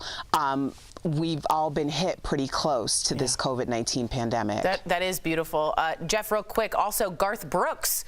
As you guys don't know about the Christmas party, the DBL, I often karaoke a little Garth Brooks. He will be performing at the inauguration. What do you think about this? This has caused some people to have some tension there. A Republican. A country star. Am I allowed to say that? I think you are. I said Republican? The R word. Oh, wow. The R word. I think it's great. It shows unity. Obviously, I'm joking around. It shows unity. I think we need more of this. He might lose some of his fans. I think he's got a pretty good fan base built up anyways. Yeah. But I think someone needs to step up and reach across that aisle, whether it be from this side to that side to this side. As far as Trump not leaving any note or anything like that, I'm sure he left something behind. Yeah. I'm just going to leave it Stop at that. it. I'm just going to leave it at that. I'm sure he left something behind. I would have liked to see him pass the torch, you know, as in traditions. I'm big on tradition. I take everything back to my sports days, right? You want to kill that other guy when you're out on the field, right? When it's done, man, great game. Good luck to you guys the rest of the season. No hard feelings, right? That's kind of how I wish Trump would have led by example in this case. But listen, it's going to be behind us tomorrow. Let's use Garth Brooks as an example and move forward. Sportsmanship is what you're saying. I completely agree. Way to read between the lines. Right. He literally said sportsmanship. He didn't say it. He never said it. Tori, I don't know, Jeff and Erica, I don't know if we need unity. I don't know if we need notes left. I think we need a plan. I think we've seen what 4 years of not having a plan for anything is, whether it's our vaccine rollout, our mask mandate, whatever it is. I want a plan. I don't care about fireworks. I don't care about a reflecting pool. I need to know a plan. I need to know where my grandmother can go to get vaccinated. I need to know what Tori can do to lower her health insurance. I need information. Yeah. I don't want your fireworks. I don't want your singers. You don't need I it. don't care. That's really, really fair. But one thing you will care about, guys, the cranberry guy will be there at the virtual parade at the inauguration. You all know him as Dogface. He's otherwise known as his real name, Nathan Apodaca. And the Bidens reached out to him or the team to say, you really were like a light in a lot of people's lives, and we want you to just bring humor and joy. So he'll be there. I want to make fun of this so bad. Obviously, the ploy is they want to, get the TikTokers into Joe Biden's administration, blah, blah, blah. You can't help but smile. I love this guy. Right? You can't help but not smile. So when he shows up on your screen tomorrow, you're going to be like, I love this guy. This guy. Maybe Joe Biden's not so bad. And what did you say about cranberry juice? It is the best thing that's happened. It's the greatest ever. Erica, tell me, has there been any more, no pun intended, organic advertisement campaign than this for any kind of product? I mean, Ocean, no one was talking about, no one mentions cranberry juice unless you're in the hospital. Like, what do you do? And now all of a sudden we're talking about Ocean Spring cranberry juice. No, I'm sorry, Al. You cannot give me a leading question to say what is the greatest of all time. Like, you can't do that. Isn't this piece just the greatest of all? I don't know, Al. I need a moment to think about that. I think that would be fair. I find it hard to believe that you don't think 2 hours a day about the Ocean Spray cranberry juice rollout campaign. I find that impossible. Oh, I don't. The controversy. She doesn't. It's just not there. All right. Well, before the president leaves office, a lot of you wrote me a lot of questions, and we're going to answer these today. He is expected to issue about 100 or more pardons, okay? As we're taping our show today, we are still waiting, but we do have some names that we expect to make the cut. Rapper Lil Wayne is reportedly on that list. A pardon would get him off the hook in his federal gun case. The two actually have met before to discuss criminal justice reform. Snoop Dogg is lobbying the president to pardon Death Row Records co-founder Michael Harry O'Harris. The president is also expected to issue several pardons for several white-collar criminals. Meantime, I can't believe I'm going to say this, y'all. Tiger King's Joe Exotic is hoping his name is on the list. His team is so confident, they reportedly have a limo and a makeup and wardrobe team on standby. The man had a murder-for-hire plot. Julian Assange, the WikiLeaks founder, is not on the list. A lot of you were asking about him. Also not on the list, surprisingly, is a self-pardon for the president. Also, his children are not expected to be named either. I do have some information that I wanted to let everybody know. You don't have to tell who you're pardoning. Secret pardons are real. You can do it, and we wouldn't find out until you were actually charged with a federal crime. I would bet, Erica, my whole amount of money, which is like $5, that he will pardon himself. What do you think? And his family. Well, you mentioned this to me, and I said I think I've lost the ability to be shocked about anything at this point. I don't possess that emotion. But let's talk about if I will shamelessly kiss your behind to save my own was a person, it would be Lil Wayne. For his sake, you know what? I hope he does get the pardon. All right? Because, all of the tap dancing this man did. Like, can you imagine going? He put every egg in that basket. He made himself look a whole damn fool. For real. For real. So, you know what? I hope he does. I hope he gets a pardon. Lil Wayne, can you imagine that? Anybody you're surprised about, or do you think he will, guys, pardon himself? Why wouldn't you? Especially if it's a secret. I'd pardon my neighbors. Hey, you've been a good neighbor. You're getting a pardon, but don't tell anybody. I mean, why wouldn't you use that power? We get caught up in the moment of Trump and like, wait, this isn't a good thing. Who wouldn't? Who would not pardon themselves and their family for future crimes? Say this to Erica. I think that Wayne was looking at 10 years. It was a lot. Because this would be his second gun case. He's already did, I believe, a year or two in jail because of a gun case in recent memory. And I think he was like, I don't want to go back there, especially for a long time. And I think in a weird way, Eric, and I'd love to get your opinion on this later, maybe we'll just text, I think that's why he sold Drake and Nicki Minaj's masters, because he knows that this will probably affect his career and his standing with the hip-hop community, but he's like, I'm just going to get my money and stay out of jail. I think this was his, like, my career is over thing. Well, I mean, if it's going to work, it's going to work. He's going to get pardoned, but I would love to hear your opinion, guys, on whether you think we will see a Trump self-pardon, which has never been done before, ever. So we don't know if that will work. It'll probably be taken to the Supreme Court for a constitutional challenge. I think we need to mention that Trump, we got to go. I'm not supposed to say that. Erica, stick around. Coming up on TV, I love when Jeff gets in trouble. Did a guy really live in an airport for 3 months because he was afraid of getting COVID? Plus, our medical pro, Dr. Pyle Coley, is helping us understand Joe Biden's very ambitious vaccination plan. For his first 100 days in office, he wants 100 million arms. Shut up. And later, are Kim and Kanye really getting divorced? Are these just rumors? Well, the author of a new Kris Jenner book gives us some really good, juicy insider info. Stay tuned. This is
Welcome back to DBL. On the eve of Joe Biden's inauguration, we know he intends to vaccinate 100 million people in his first 100 days as president. Talk about a plan, Al. Well, earlier, Al, Lindsay, and I checked in with our medical expert, Dr. Pyle Coley, on her thoughts about this plan. Take a look. What do you think of this ambitious 100 million arms in 100 days? Is it doable? You know, it's ambitious, but it's totally doable. So if you think about our rollout so far, in the last month or so, we've put out about 31 million vaccines, and we administered about 12.3 million of those, so only 41%. So to get to 100 million in 100 days, we have to increase the rate of vaccination by about 2.5%, which I think now that we've learned some valuable lessons is 100% doable. That's not bad. I think we can pull it off. Wow. All right, and Dr. Khalem, we'll go off script for a second because this is a personal question. I'm worried that my arms are so muscular they will not be able to penetrate me. Is that something that you can answer? No, I'm just kidding. Do not answer that. Okay. From what lessons can we learn? What lessons have we learned from the way that we've rolled the vaccine out so far? It doesn't seem like it's been great. Yeah, Al. So first of all, there were some muscular people, even more muscular than you, believe it or not, in the clinical trials, and they were fine with the vaccine. Can you believe that? I think you'll be good. But in terms of lessons, I think this is really important because we've gone from vaccination 1.0 to vaccination 2.0. We're expanding from phase 1, so more and more people are going to become eligible. So there are some important lessons. The first is manufacturing, which we were so worried about, doesn't seem to be the problem. You know, we have enough doses, we just don't have ways to administer them. The second is people are really confused about how to sign up. So we need some kind of a national dashboard, you know, with transparency, who has how many doses, where are you on the wait list, you know, so that people can sign up in one centralized place rather than go to this website, call Safeway, call King Soopers, see who can get you in. The third is that we actually need smaller community sites rather than these large-scale vaccination sites like Disneyland, for example, because the vaccination sites that are big, difficult to plan, they're difficult to have access to because you're waiting in line for hours, and of course the exposure risk is much higher. And then finally, we've learned we need to leverage people like dentists, veterinarians, talk show hosts that pretend to be doctors to try to administer the vaccine as well. That's so Dr. Coley, do you think we should have done anything differently?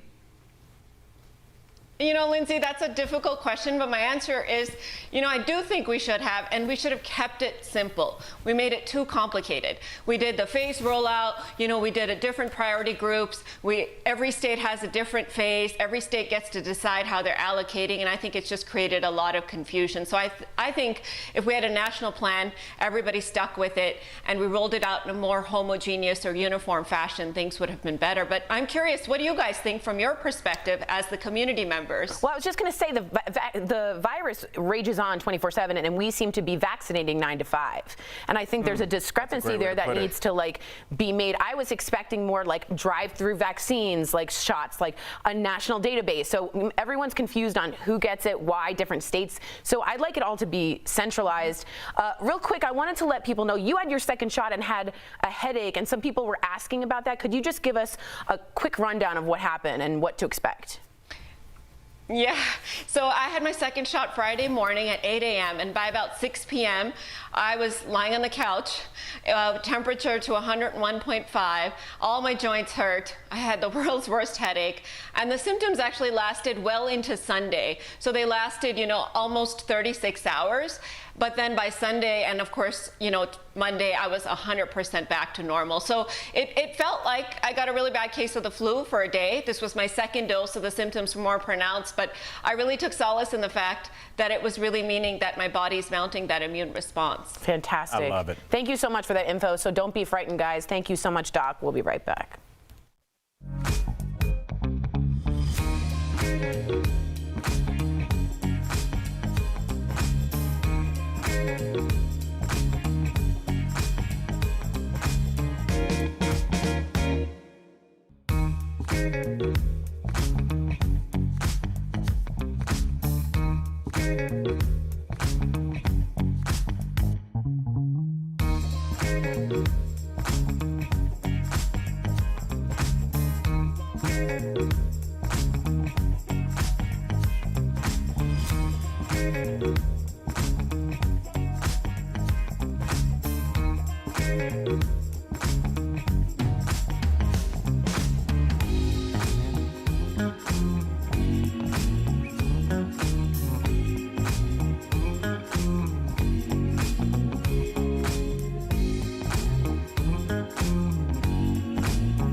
Welcome back to DBL. This next story is crazy. So the man is facing felony charges, this man, after living at Chicago's O'Hare Airport for 3 months. The man told police he was afraid to fly home to India because of the coronavirus. So instead, he allegedly stole an airport ID badge and lived beneath the airport in a secure area where no one found him for months. My first thought is, this is the plot of The Terminal with Tom Hanks. And I thought this was super duper weird. My first thought is, who's seen that movie? I've seen it. You've seen Terminal? Did I miss it? Yeah, Tom Hanks gets stuck because of a war, and he lives in no man's land in the airport. That's the whole plot. JFK Airport. I saw it. I'm with you. A Right? little less sexy, this guy, though. Not a Hanks. I don't understand, though, like airport workers, I read that they were feeding him and like helping him out. It's like when someone's fleeing from somewhere and they stole the badge, this is like a security issue, right? Is there supposed to be a happy ending to this? I'm like, dude, what's going on? Erica, how would you feel if you found this guy? I think, Jeff, you're missing the point. I am. You're missing the point as a fellow Chicagoan, okay? I mean, why O'Hare? Everyone knows that Midway has better restaurants. Okay. I mean, you have Home Run Inn, Harry Carey, Billy Goat Tavern. If I'm going to stay at a hotel or in an airport in Chicago, it's going to be Midway. I mean, he made the wrong choice. Listen, this is a Chicago thing, but I'm from the north side of Chicago, so I grew up right by O'Hare. If I needed a ride home from, my neighborhood was surrounded by O'Hare Airport, so anyone would pick me up. If I flew into Midway, good luck getting home. Really? Hey, you come get me? No. The first question, which airport? Yeah. Midway. Sorry, man. I'm under the weather. Break it up. Yeah, no one wants to drive all the way across downtown Chicago in that traffic and come get you, and I'm sure it's the same for O'Hare, right, Erica? Did you have trouble? Oh yeah. But I always prefer Midway because it's just easier to get there on the train. And Erica likes good food. She's a gourmand, just like we'll me. talk later, but Erica's so wrong. There's way better food. There's a champagne bar called Bubbles at O'Hare. Stop it right there. Why do you guys know airports? There's a champagne bar, There's a and it's piano. not There's a piano. enclosed. There's a piano there. It's all blue. It's beautiful. Is there a piano at Midway? Y'all We'll know talk what during you're the break. talking about. Y'all know what you're talking about. So detailed. By the way, there's a guy who lived there for 3 months. Coming up on DBL, enough. Ben Affleck and his girlfriend split up. Did their age difference have something to do with it? And Dwayne Wade's kids are reacting to his naked birthday post. Hello. We're sharing stories when our parents embarrassed us. Later on DBL.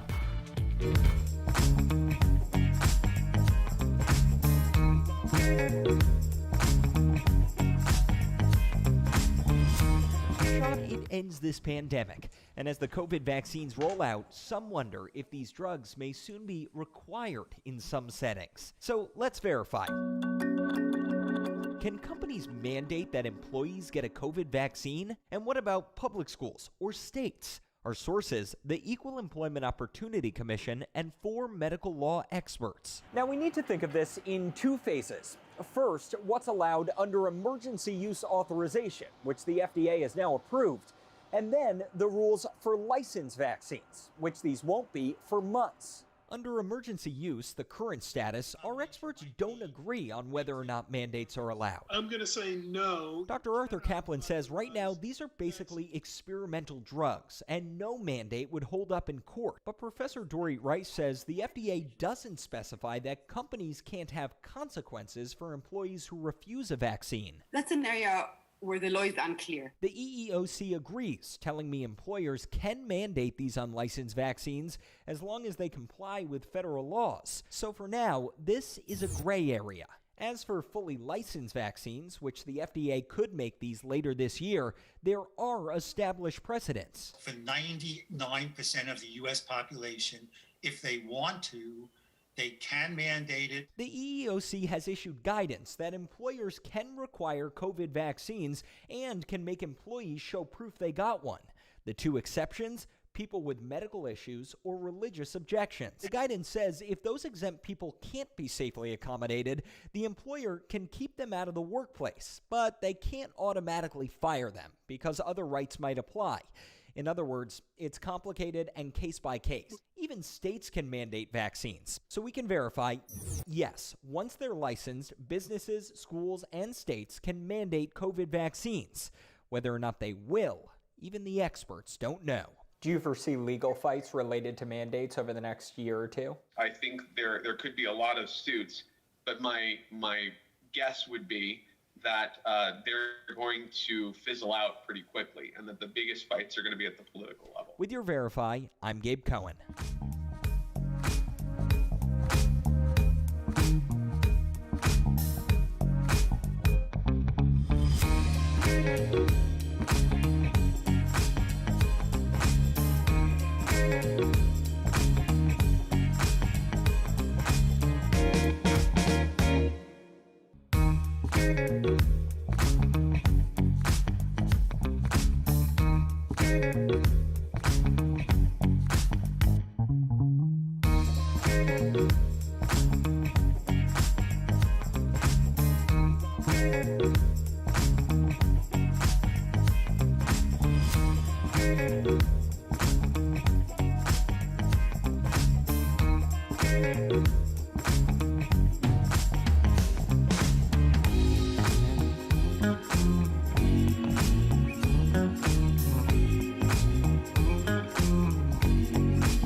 Welcome back to DBL. We love sharing your comments.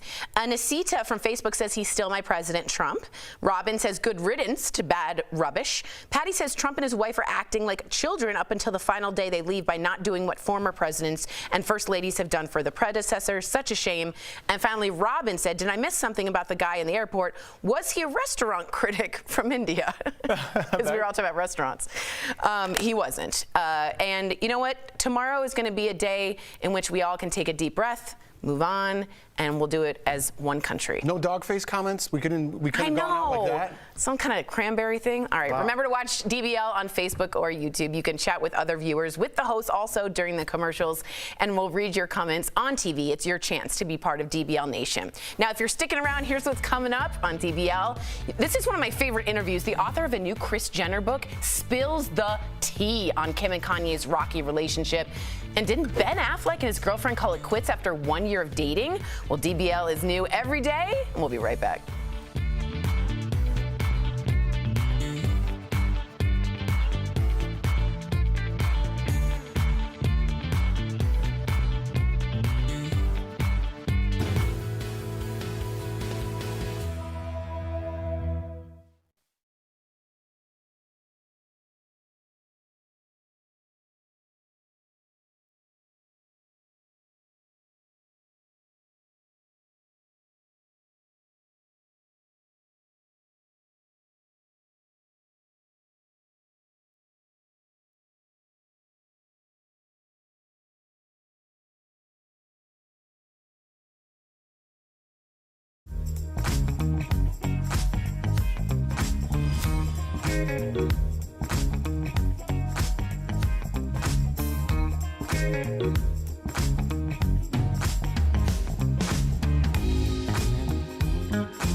This is Daily Blast Live. We're talking about what you're talking about. Real, honest, entertaining, live. DBL starts right now. 3, 2. Very strong opening. Welcome to Daily Blast Live. I'm Tori, and for Sam today, I'm here with Jeff and Alan. Of course, the gorgeous and very smart Erica joins us from home. Well, we got to get some tea. Oh, darling. You're welcome. What's up? Me and Al are chopped liver over here? And we got Jeff and Al. Said our name. I know. You just like J and A. Yeah. I did make it like a grand opening for Erica. All right, well, it looks like Ben Affleck is back on the market. This guy, he is always dating someone, huh? According to Page 6. Great take. Good Stop one. it there. Wow, you guys are on it today. Ben and Ana de Armas have split after about dating for 1 year. Ben reportedly just didn't want any more kids, and Ana did. She's 32, I believe, and he's 48. Meantime, check this out. There was a life-size cutout of Ana, and it was being spotted being tossed in the trash outside of Ben's house. Ben's kids were seen carrying the same cutout near his house over the summer. That's strange, to say the least. Yeah, well, I mean, why would you do that? It is a bizarre thing, and if you look closely, because I'm a weirdo, I zoomed in on the person throwing out the cutout, and it looks, the eyes, like Casey Affleck. Looks like he's there helping out his brother. Wow, a conspiracy now.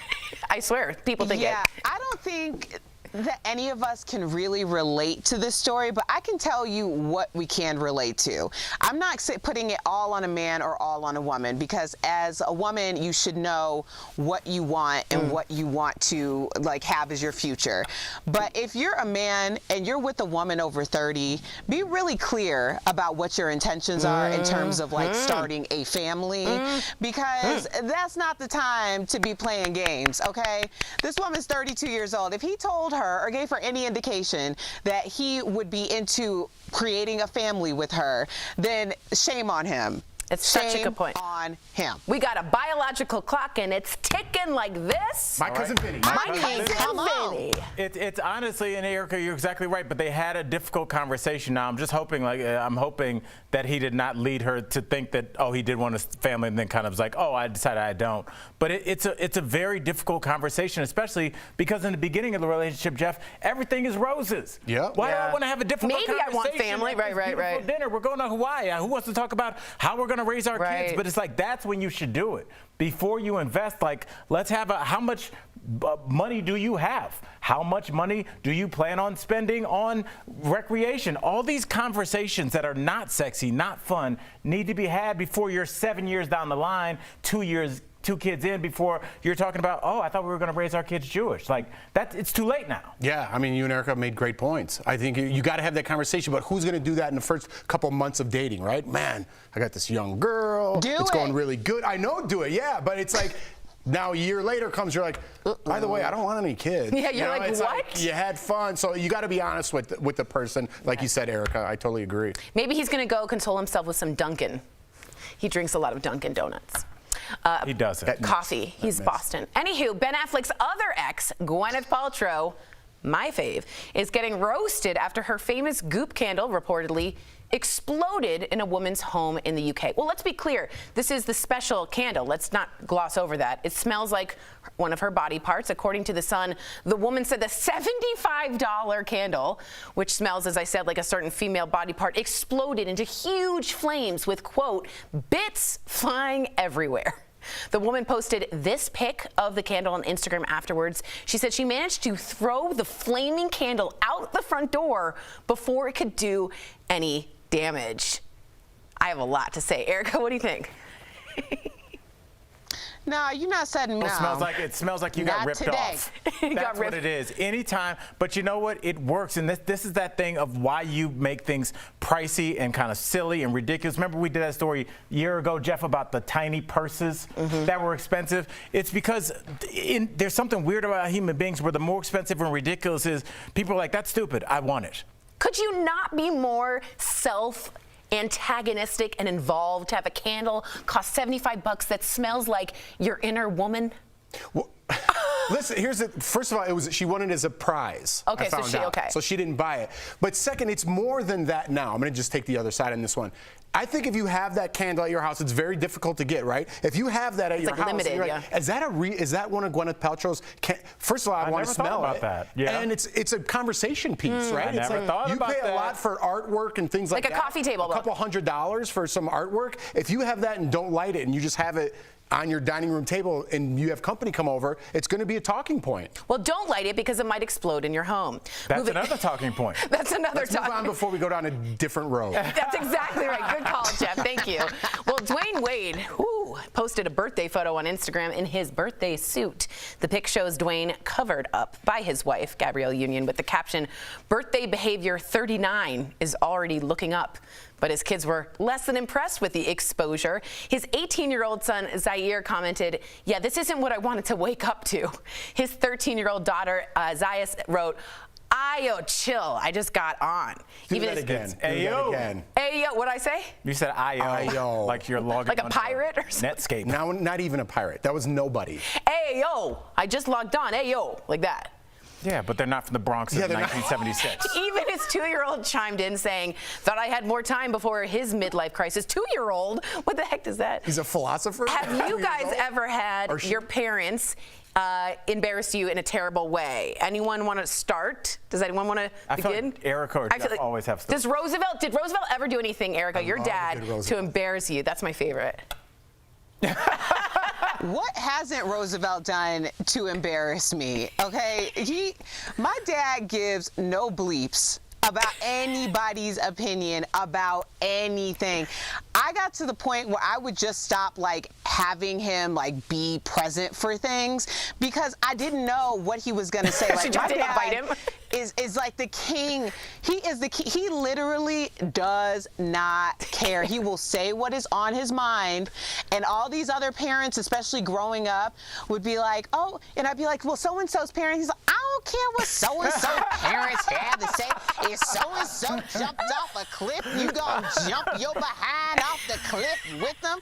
You think I care what so and so? What that means? So and so said such and such." I love when she does it. I love when she does this and then comes back. My mom pulled up to my high school when I was feeling really good my freshman year, and I had a crush on Jordan Stein, and I was saying goodbye to him. He was a senior, and she went, "Beep, beep, beep, beep, Chicken Little." That's cute. No, it wasn't. It wasn't. Not? Because Jordan Stein never asked me out. That's not what stopped him. No disrespect, but a dude is going to be like, "Yeah, her mom was weird, so I'm out."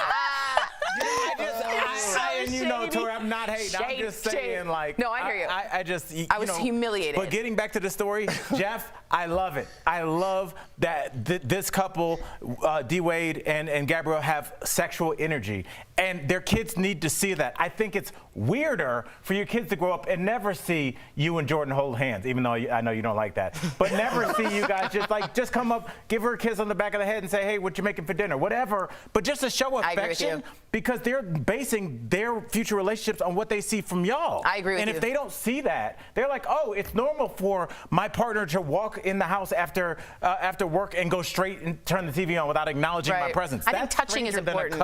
Than a half-naked couple. If I had a six-pack at 40 years old, I'd be doing the show with my shirt off right now. Real quick, would you ever pose like that with Jordan? If I had a six-pack, yeah. Okay. I would be doing the show without a shirt. Okay, we're moving on. Okay, what? Caitlyn Jenner is admitting that she's actually closer to Kylie than her other kids. So speaking on the Skinny Confidential Him and Her podcast, Caitlyn said that she and Kylie actually have a lot in common and have the same attitude towards life. She says she often goes to Kylie's house for dinners. They have a glass of wine, they talk, and from that standpoint, she says she is a lot closer to Kylie. Caitlyn has 5 other kids, including Kylie's famous sis, Kendall. I don't know if y'all watched Keeping Up with the Kardashians, but you could I do, and you could certainly see Kylie go to Caitlyn much more so than anyone else. They all kind of backed out except for Kylie. Do you think it has anything to do with Kylie makes the most money or any of that? That's what a lot of people are saying online. Or is it just like a similarity in character? What? I know. Jeff, what do you think? This is a tough one because being a parent, I'm just looking at this as a parent right now, as Caitlyn does. It's tough to show that favoritism, right? I mean, I'm sure my kids are young and I don't have a favorite. I love them both equally, and I truly mean that. As they get older, maybe one's going to be more of a jerk than the other one, you know? Like, so, but I would never show that favoritism, right? I would never show that. So I don't know if I like this because Kendall, well, I don't know, Kendall, whichever one is Kylie. not being favored, might feel some type of way about it, right? But also, Jeff, there's two sides of that, because as they get older and become 14, 18, 22, they're going to become their own people, and they may gravitate towards you or kind of move further away from you. They might have totally different ideals, or just love you, but they're a loner, and they go live in the Middle East for 6 years. So half of that is on the kid, too. So we got to remember that. Right, and it's also like personality traits. Erica, do you think your Roosevelt has a favorite? Or do you think they're equal? I don't think Roosevelt likes anybody. No, I'm just kidding. I'm just kidding. He is definitely closest with my oldest brother, but they also share something that we didn't share. They grew up in the same hometown, so they have similar stories, and I can understand that. For my mom and I, it's a little different because she calls me mom sometimes, because I've always been the one that, like, you know, I would stand up for my mom. If somebody talked to my mom crazy, even when I was like 5 years old, I'd be like, I don't know who you're talking to, but you're not going to talk to her like that. So I think we just have different relationships. Yeah, right. And I think, is it true that you don't have favorites? Just asking the parents here, the two of you gentlemen, like, do you ever have favorites like some days? Is it absolutely. Okay. Is yeah. If one's being a jerk, the other one's the best. Right? Okay. And then the next morning it flip-flops, right? Okay, that makes sense. It equals itself. Because I was like, new day, a new jerk. That's right. New day, new jerk. I got a jerk calendar up by the wall. God. We're gonna leave It's just pictures of Jeff. Erica, do not go away. Coming up on DBL, are Kim and Kanye really heading for divorce? The author of the new Kris Jenner tell-all is spilling such juicy tea right here on DBL. Don't go away.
Welcome back to DBL. Rumors are swirling that Kim and Kanye are headed for a divorce. Well, earlier, I caught up with author Kathy Griffin, about a different Kathy Griffin, by the way, about these details in her new tell-all book. It's fascinating, about Kris Jenner. Take a look.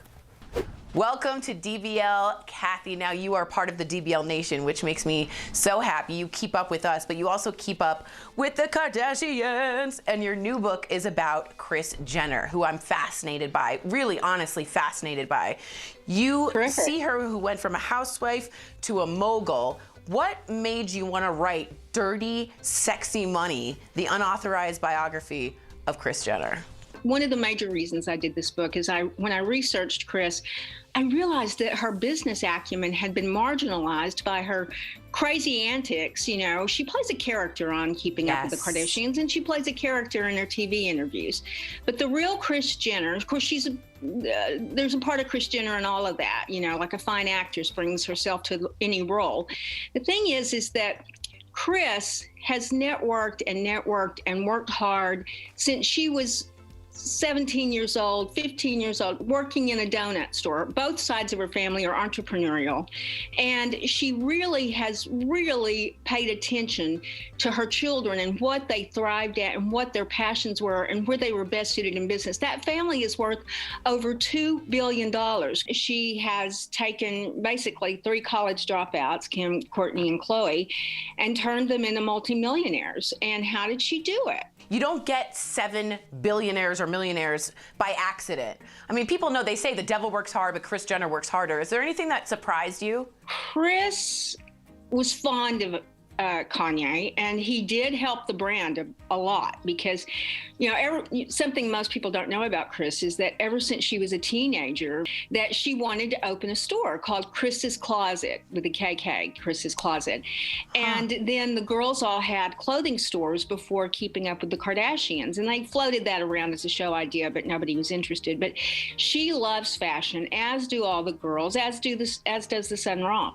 And so what happened is that, you know, Kanye, besides being, you know, a 20-time Grammy winner and one of the hottest, biggest stars in the world, he's a fashion designer. And Kris was desperate to get into that world. And she wanted it for herself and for her children. They couldn't get Anna Wintour, the Vogue editor's attention. And suddenly with Kanye, they became royalty with fashion. I want to ask you about the divorce that might be happening between Kanye and Kim. Yes, they are headed for divorce, but Kim is in no hurry to file. Kanye has outlived his purpose with the family. I mean, Kris is fond of him, as I said, but he's a liability to the brand, and really, she's a mother first, and she was very upset when Kanye went on and ranted that, you know, he wasn't going to let her around his grandchildren anymore. He apologized for that, but Kris does carry a grudge, and he called her Kim Jong-un, you know, and she really believes it's best in Kim's interest and for the kids for her to go ahead and cut the ties with Kanye, which would be her third failed marriage. And I do think, and I want to know this, they'll back Kanye, like it'll be amicable, like the Lamar Odoms. I don't see them having this awful divorce. Do you? Well, no, look what's happened with Scott Disick and Courtney. I mean, Scott's they're still a family. part of the brand, and he's on the shows and everything. And I don't think it will be. I think, too, they'll be very supportive of helping him consistently take his medication and get the therapy that he needs. And he's the father of those 4 children. Kim would never keep him away, but she'll be very careful. She might seek, you know, better orders for as far as custody. It might be a little murky there until Kanye can prove himself. What do you think about Kris Jenner now? Would she be okay with your biography? Do you think she's on board with it? I believe that if she read it, she would be pleased with how she's represented, because it's the first time in history that anyone's done a book about her. It wasn't the Kardashians. Kathy Griffin, I could talk to you for hours. Thank you so much for coming to DBL. We'll be right back. I'll make sure you get a copy.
Welcome back to DBL. You've heard the expression, age is nothing but a number, but what about when it comes to traveling?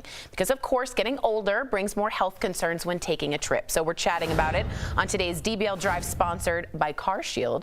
If you have any travel plans this year, here's how to make sure it all goes smoothly. First, make sure you have a clear bill of health from your doctor. Second, be cautious of your needs from your tour operator or cruise line. And third, consider your nutrition and rest during the trip. And of course, you can't ignore the coronavirus pandemic. Make sure to get tested before travel and be aware of any COVID restrictions at your destination. When it comes to traveling, for peace of mind, get an auto protection plan with CarShield. CarShield protects their members from the high cost of auto repairs. Call 1-800-505-9619 for a free quote. AKA, take care of yourself and don't travel if it's not necessary. From CarShield. From CarShield. Bye. But also, I think that's a good idea to go check with your doctor to make sure that you're safe and healthy. And also, when you're on vacation, maybe don't pig out. Maybe eat well, rest well. Yeah, I don't think people, my family tends to go and do things all the time. I'm like, can't we just rest? I don't like that. But what's vacation for? To eat terribly and make bad decisions? That's why we say check who you go on vacation with, because some people are like her husband, where they're like, let's go hiking at 6:30 on this tour. I'm like, get away from me. You know, I'm not here to be scaling things and like this tiger expedition. I want to sit and not move. I don't want to move. I don't want to move. One more time. I don't want to move. We'll be right back. Promotional consideration is brought to you by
Tomorrow on DBL, a high school football star is gunned down and killed in front of his friends.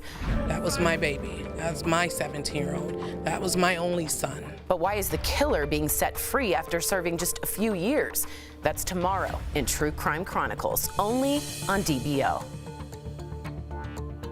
Welcome back to DBL. We love sharing your comments. This is about favorites. First of all, I got to tell Erica, Becky wrote from Facebook, please have Roosevelt on the show. I want to meet him. I think he'd be good, Erica. People secretly gravitate towards people like Roosevelt. Yeah. See, here's the thing. I was videoing something that was happening just, a week or two ago when I was with my parents, and he's like, here we go. Now it's going to be on the DBL. Roosevelt? Oh my God, he's that's fun so to look at too, Erica. Yeah, he's the best. He's so good looking. Here, I was like, that's a good looking He walked in and it was like Denzel had walked in. There was like an energy to him. Sorry, I'm getting a little weird now. Okay. Take it easy. It's Okay, sorry. Robin will lay off my daddy, okay? Okay, I apologize. All of us. Robin says, favorites as far as kids go ebb and flows. I have two daughters that are almost exactly 2 years apart, and my oldest hasn't spoken to me in 2 years, and I don't know why, but she's currently my least favorite. Oh, I hope what you if you guys... had twins, you named them Ebb and Flow? They better rap. They were just totally uncoordinated. Wait, that's hilarious. It was just two Tories. It's like the car sale guy. Oh my God, good idea. DBL's new every day. You'll never know what you'll get here. We'll see you tomorrow, same time, same place. Bye, guys.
Talking about today on Daily Blast Live. It's almost the end of an era as President Trump spends his final full day in office. Who will be pardoned and who won't? From the president's family members to Joe Exotic and Lil Wayne. Are they on the list? Lessons learned during the first round of COVID-19 vaccinations. Dr. Coley is here to talk about what needs to be done differently to make this all more efficient for everyone. It's reportedly over for Ben Affleck and Ana de Armas, with Ana literally getting dumped. The story behind this cardboard cutout of her going in the trash outside Ben's house. And a new tell-all about America's favorite momager, Kris Jenner. The author spills the tea on her unauthorized biography. They say the devil works hard, but Kris Jenner works harder. Is there anything that surprised you? Real, honest, entertaining, live. DBL starts right now.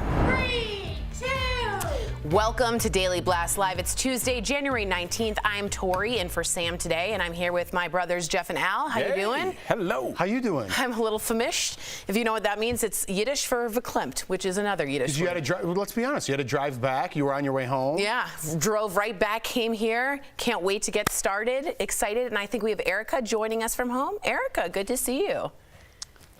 Good to see you. I made it. All right. Well, this is it, guys. Today is President Trump's last full day in office. He is expected to take off for Florida at some point tomorrow morning before President-elect Joe Biden is sworn in at his inauguration.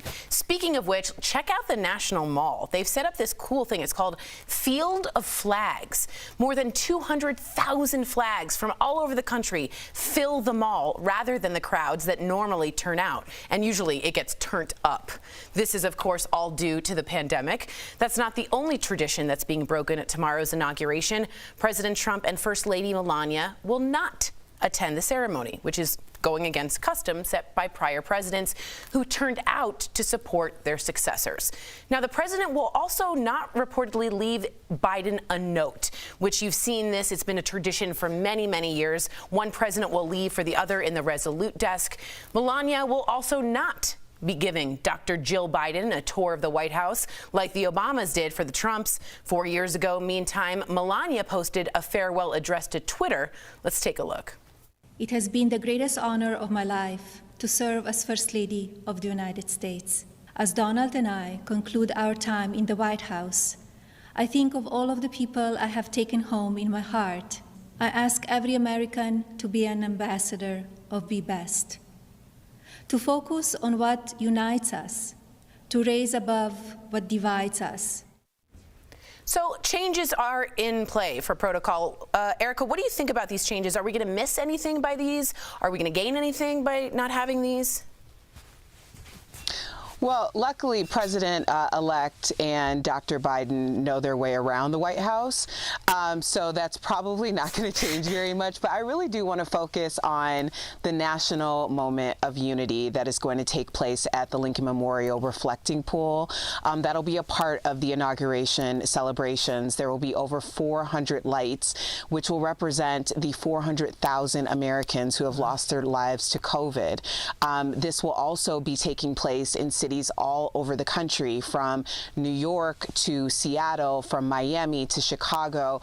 The skies will be lit up, the buildings will be lit up to commemorate and to remember all of those we lost, because that's one thing that we all have experienced in some way. It goes past any racial, socioeconomic, regional. We've all been hit pretty close to this COVID-19 pandemic. That is beautiful. Jeff, real quick, also Garth Brooks. As you guys don't know about the Christmas party at DBL, I often karaoke a little Garth Brooks. He will be performing at the inauguration. What do you think about this? This has caused some people to have some tension there. A Republican. A country star. Am I allowed to say that? I think you are. I said Republican? The R word. Oh, wow. The R word. I think it's great. It shows unity. Obviously, I'm joking around. It shows unity. I think we need more of this. He might lose some of his fans. I think he's got a pretty good fan base built up anyways. Yeah. But I think someone needs to step up and reach across that aisle, whether it be from this side to that side to this side. As far as Trump not leaving any note or anything like that, I'm sure he left something behind. Yes. Yeah. I'm just going to leave it Stop at that. it. I'm just going to leave it at that. I'm sure he left something behind. I would have liked to see him pass the torch, you know, as in traditions. I'm big on tradition. I take everything back to my sports days, right? You want to kill that other guy when you're out on the field, right? When it's done, man, great game. Good luck to you guys the rest of the season. No hard feelings, right? That's kind of how I wish Trump would have led by example in this case. But listen, it's going to be behind us tomorrow. Let's use Garth Brooks as an example and move forward. Sportsmanship is what you're saying. I completely agree. Way to read between the lines. Right. He literally said sportsmanship. He didn't say it. He never said it. Tori, I don't know, Jeff and Erica, I don't know if we need unity. I don't know if we need notes left. I think we need a plan. I think we've seen what 4 years of not having a plan for anything is, whether it's our vaccine rollout, our mask mandate, whatever it is. I want a plan. I don't care about fireworks. I don't care about a reflecting pool. I need to know a plan. I need to know where my grandmother can go to get vaccinated. I need to know what Tory can do to lower her health insurance. I need information. Yeah. I don't want your fireworks. I don't want your singers. You don't need I it. don't care. That's really, really fair. But one thing you will care about, guys, the cranberry guy will be there at the virtual parade at the inauguration. You all know him as Dogface. He's otherwise known as his real name, Nathan Apodaca. And the Bidens reached out to him, or the team, to say, you really were like a light in a lot of people's lives, and we want you to just bring humor and joy. So he'll be there. I want to make fun of this so bad. Obviously, the ploy is they want to, get the TikTokers into Joe Biden's administration, blah, blah, blah. He can't help but smile. I love this guy. Right? You can't help but not smile. So when he shows up on your screen tomorrow, you're going to be like, I love this guy. This guy. Maybe Joe Biden's not so bad. And what do you say about cranberry juice? It is the best thing that's happened. It's the greatest ever. Erica, tell me, has there been any more, no pun intended, organic advertisement campaign than this for any kind of product? I mean, Ocean, no one was talking about, and no one mentions cranberry juice unless you're in the hospital. Like, what do you do? And now all of a sudden we're talking about Ocean Spring cranberry juice. No, I'm sorry, Al. You cannot give me a leading question to say what is the greatest of all time. Like, you can't do that. Isn't this piece the greatest of all? I don't know, Al. I need a moment to think about that. I think that would be fair. I find it hard to believe that you don't think 2 hours a day about the Ocean Spray cranberry juice rollout campaign. I find that impossible. Oh, I don't. The controversy, she doesn't. It's just not there. All right, well, before the president leaves office, a lot of you wrote me a lot of questions, and we're going to answer these today. He is expected to issue about 100 or more pardons, okay? As we're taping our show today, we are still waiting, but we do have some names that we expect to make the cut. Rapper Lil Wayne is reportedly on that list. A pardon would get him off the hook in his federal gun case. The two actually have met before to discuss criminal justice reform.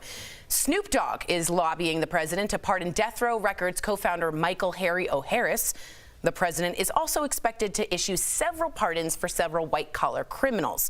Meantime, I can't believe I'm going to say this, y'all. Tiger King's Joe Exotic is hoping his name is on the list. His team is so confident, they reportedly have a limo and a makeup and wardrobe team on standby. The man had a murder for hire plot. Julian Assange, the WikiLeaks founder, is not on the list. A lot of you were asking about him. Also not on the list, surprisingly, is a self-pardon for the president. Also, his children are not expected to be named either. I do have some information that I wanted to let everybody know. You don't have to tell who you're pardoning.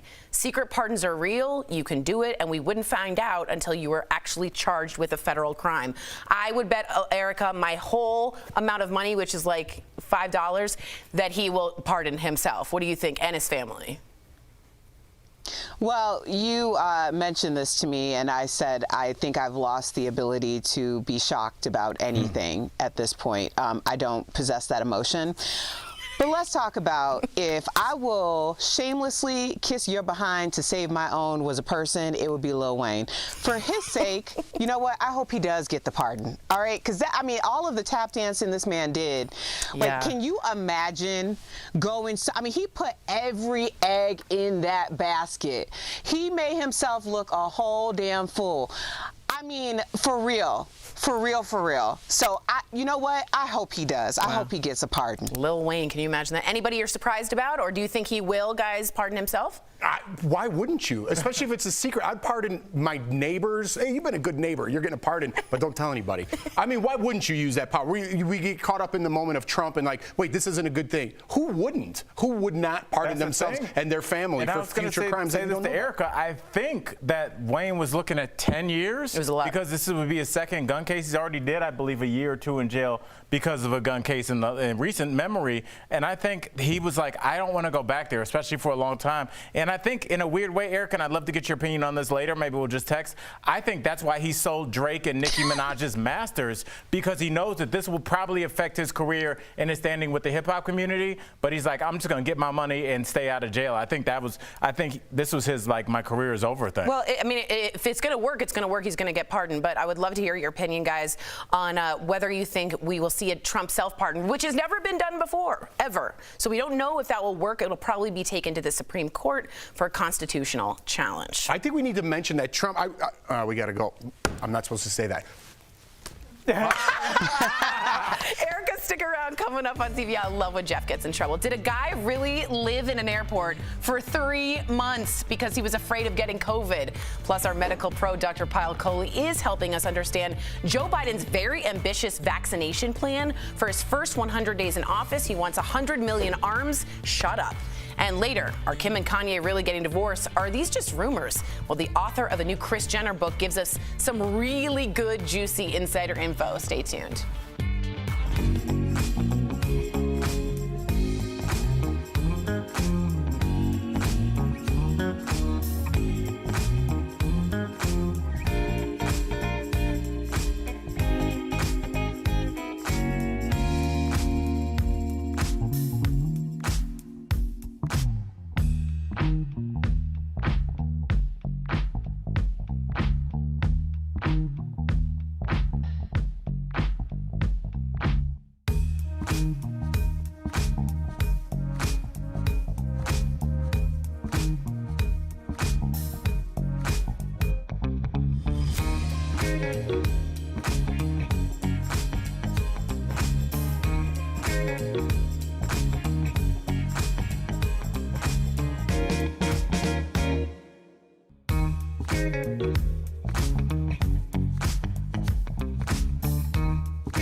Welcome back to DBL. On the eve of Joe Biden's inauguration, we know he intends to vaccinate 100 million people in his first 100 days as president. Talk about a plan, Al. Well, earlier, Al, Lindsay, and I checked in with our medical expert, Dr. Paul Coley, on her thoughts about this plan. Take a look. What do you think of this ambitious 100 million arms in 100 days? Is it doable? You know, it's ambitious, but it's totally doable. So if you think about our rollout so far, in the last month or so, we've put out about 31 million vaccines, and we administered about 12.3 million of those, so only 41%. So to get to 100 million in 100 days, we have to increase the rate of vaccination by about 2.5%, which I think now that we've learned some valuable lessons is 100% doable. That's not bad. I think we can pull it off. Wow. All right, and Dr. Coley, we'll go off script for a second because this is a personal question. I'm worried that my arms are so muscular they will not be able to might be. Is that something that you can answer? No, I'm just kidding. Do not answer that. Okay. From what lessons can we learn? What lessons have we learned from the way that we've rolled the vaccine out so far? It doesn't seem like it's been great.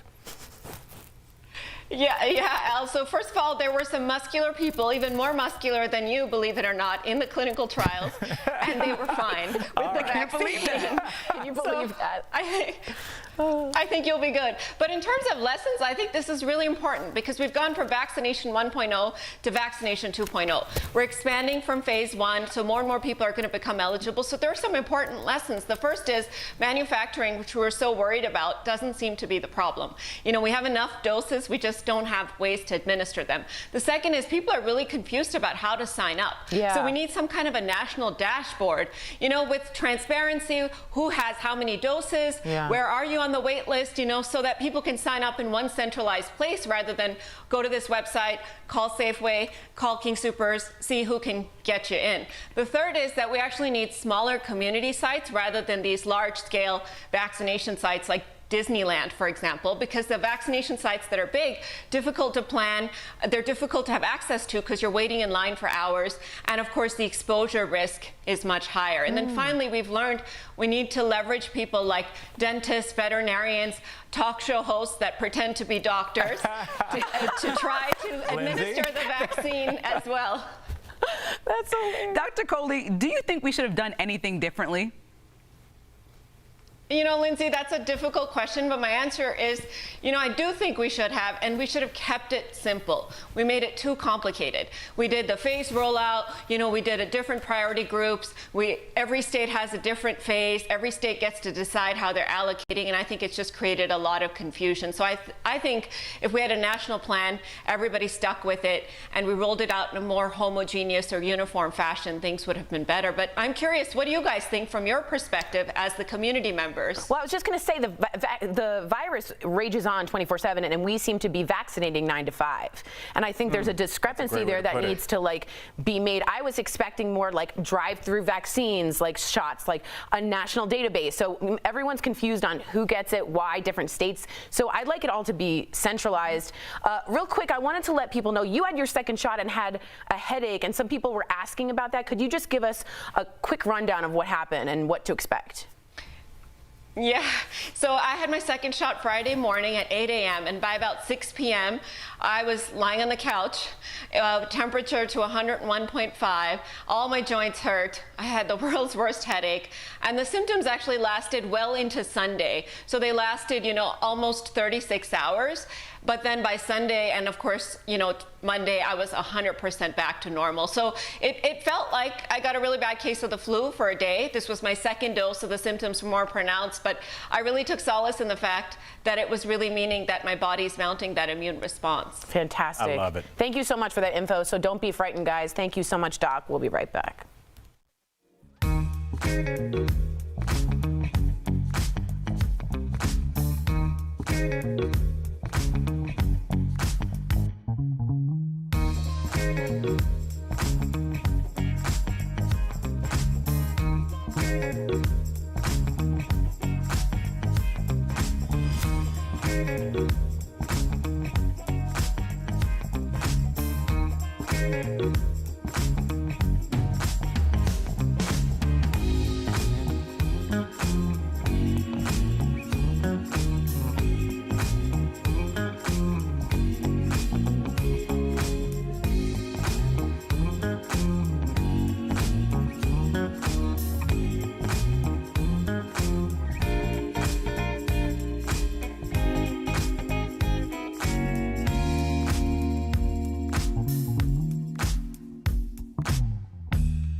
Welcome back to DBL. This next story is crazy. So the man is facing felony charges, this man, after living at Chicago's O'Hare Airport for 3 months. The man told police he was afraid to fly home to India because of the coronavirus. So instead, he allegedly stole an airport ID badge and lived beneath the airport in a secure area where no one found him for months. My first thought is this is the plot of The Terminal with Tom Hanks. And I thought this was super duper weird. My first thought is, who's seen that movie? I've seen it. Ouch. You've seen Terminal? Did I miss it? Yeah, Tom Hanks gets stuck because of a war, and he lives in no man's land in the airport. That's the whole plot. JFK. I saw it. I'm with you. A Right? little less sexy, this guy, though. Not a Hanks. I don't understand, though, like airport workers, I read that they were feeding him and like helping him out. It's like when someone's fleeing from somewhere and they stole the badge, this is like a security issue, right? Is there supposed to be a happy ending to this? I'm like, dude, what's going on? Erica, how would you feel if you found this guy? I think, Jeff, you're missing the point. I am. You're missing the point as a fellow Chicagoan, okay? I mean, why O'Hare? Everyone knows that Midway has better restaurants. Okay. I mean, you have Home Run Inn, Harry Carey, Billy Goat Tavern. If I'm going to stay at a hotel or in an airport in Chicago, it's going to be Midway. I mean, he made the wrong choice. Listen, this is a Chicago thing, but I'm from the north side of Chicago, so I grew up right by O'Hare. If I needed a ride home from, my neighborhood was surrounded by O'Hare Airport, so anyone would pick me up. If I flew into Midway, good luck getting home. Really? You come get me? No. The first question, which airport? Yeah. Midway. Sorry, man. I'm under the weather. Break it up. Yeah, no one wants to drive all the way across downtown Chicago in that traffic and come get you, and I'm sure it's the same for O'Hare, right, Erica? Did you have trouble? Oh yeah. But I always prefer Midway because it's just easier to get there on the train. And Erica likes good food. She's a gourmand, just like we'll me. talk later, but Erica's so wrong. There's way better food. There's a champagne bar called Bubbles at O'Hare. Stop it right there. Why do you guys know airports? There's a champagne bar, There's a and it's piano. not There's a piano. enclosed. There's a piano there. It's all blue. It's beautiful. Is there a piano at Midway? You We'll don't know talk what you're during the break. talking about. You don't know what you're Why are talking you about. so detailed By the way, about there's a guy who lived there for 3 months. Coming up on DBL, enough. Ben Affleck and his girlfriend split up. Did their age difference have something to do with it? And Dwayne Wade's kids are reacting to his naked birthday post. Hello. We're sharing stories when our parents embarrassed us. Later on DBL. Promotional consideration is brought to you by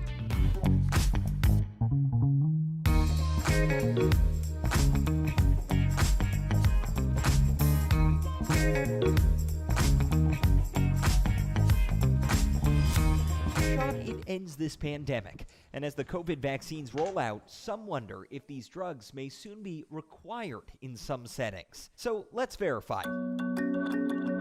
Can companies mandate that employees get a COVID vaccine? And what about public schools or states? Our sources, the Equal Employment Opportunity Commission, and 4 medical law experts. Now, we need to think of this in 2 phases.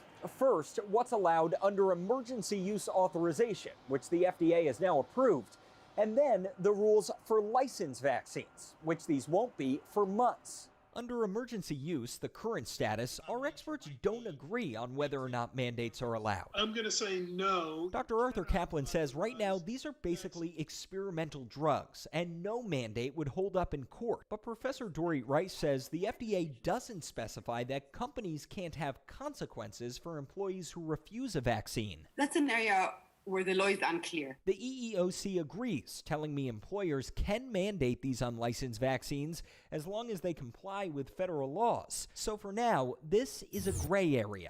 As for fully licensed vaccines, which the FDA could make these later this year, there are established precedents. For 99% of the U.S. population, if they want to, they can mandate it. The EEOC has issued guidance that employers can require COVID vaccines and can make employees show proof they got one. The 2 exceptions: people with medical issues or religious objections. The guidance says if those exempt people can't be safely accommodated, the employer can keep them out of the workplace, but they can't automatically fire them because other rights might apply. In other words, it's complicated and case by case. Even states can mandate vaccines. So we can verify, yes, once they're licensed, businesses, schools, and states can mandate COVID vaccines. Whether or not they will, even the experts don't know. Do you foresee legal fights related to mandates over the next year or two? I think there could be a lot of suits, but my guess would be that they're going to fizzle out pretty quickly, and that the biggest fights are going to be at the political level. With your Verify, I'm Gabe Cohen.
Welcome back to DBL. We love sharing your comments. Anasita from Facebook says he's still my president, Trump. Robin says good riddance to bad rubbish. Patty says Trump and his wife are acting like children up until the final day they leave by not doing what former presidents and first ladies have done for the predecessors. Such a shame. And finally, Robin said, did I miss something about the guy in the airport? Was he a restaurant critic from India? Because we were all talking about restaurants.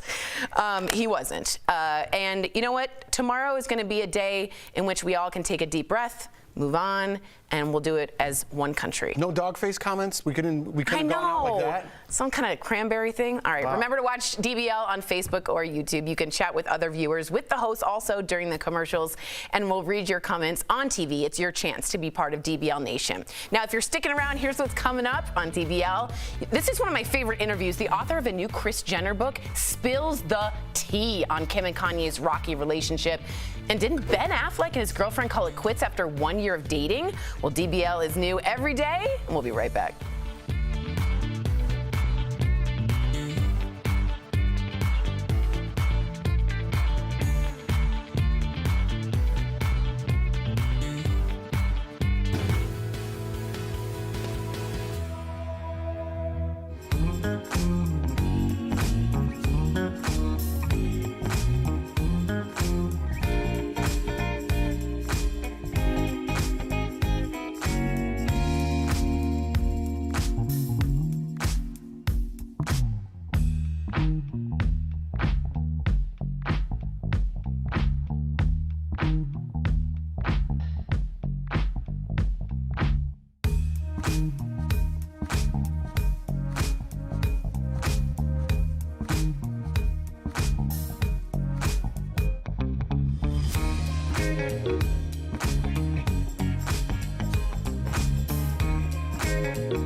Is Daily Blast Live. We're talking about what you're talking about. Real, honest, entertaining, live. DBL starts right now. 3, Very strong opening. Welcome to Daily Blast Live. I'm Tori, and for Sam today, I'm here with Jeff and Al, and of course, the gorgeous and very smart Erica joins us from home. Well, we got to get some tea. Oh, darling. You're welcome. What's up? Me and Al are chopped liver over here? And we got Jeff and Al. Said our name. I know. You just like J and A. Yeah. I did make it like a grand opening for Erica. All right, well, it looks like Ben Affleck is back on the market. This guy, he is always dating someone, huh? According to Page 6. Great take. Good Stop it there. Wow, you guys are on it today. Ben and Ana de Armas have split after about dating for 1 year. Ben reportedly just didn't want any more kids, and Ana did. She's 32, I believe, and he's 48. Meantime, check this out. There was a life-size cutout of Ana, and it was being spotted being tossed in the trash outside of Ben's house. Ben's kids were seen carrying the same cutout near his house over the summer.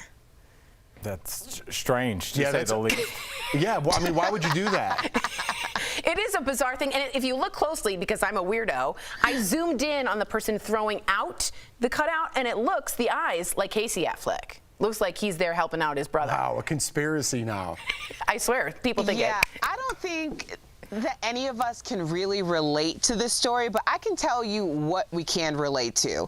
I'm not putting it all on a man or all on a woman, because as a woman, you should know what you want and what you want to like have as your future. But if you're a man and you're with a woman over 30, be really clear about what your intentions are in terms of like starting a family, because that's not the time to be playing games, okay? This woman's 32 years old. If he told her or gave her any indication that he would be into creating a family with her, then shame on him. It's such a good point. On him. We got a biological clock, and it's ticking like this. My cousin Vinny. My cousin Vinny. It's honestly, and Erica, you're exactly right, but they had a difficult conversation. Now, I'm just hoping, I'm hoping that he did not lead her to think that, oh, he did want a family, and then kind of was like, oh, I decided I don't. But it's a very difficult conversation, especially because in the beginning of the relationship, Jeff, everything is roses. Yeah. Why do I want to have a difficult Maybe conversation? I want family, right. Dinner. We're going to Hawaii. Who wants to talk about how we're going to raise our kids? But it's like, that's when you should do it. Before you invest, like, let's have how much money do you have? How much money do you plan on spending on recreation? All these conversations that are not sexy, not fun, need to be had before you're 7 years down the line, 2 kids in, before you're talking about, oh, I thought we were going to raise our kids Jewish. Like, it's too late now. Yeah, I mean, you and Erica made great points. I think you got to have that conversation, but who's going to do that in the first couple months of dating, right? Man, I got this young girl. It's going really good. I know, do it, yeah, but it's like, now a year later comes, you're like, by the way, I don't want any kids. Yeah, you're like, what? Like, you had fun, so you got to be honest with the person. Like you said, Erica, I totally agree. Maybe he's going to go console himself with some Dunkin'. He drinks a lot of Dunkin' Donuts.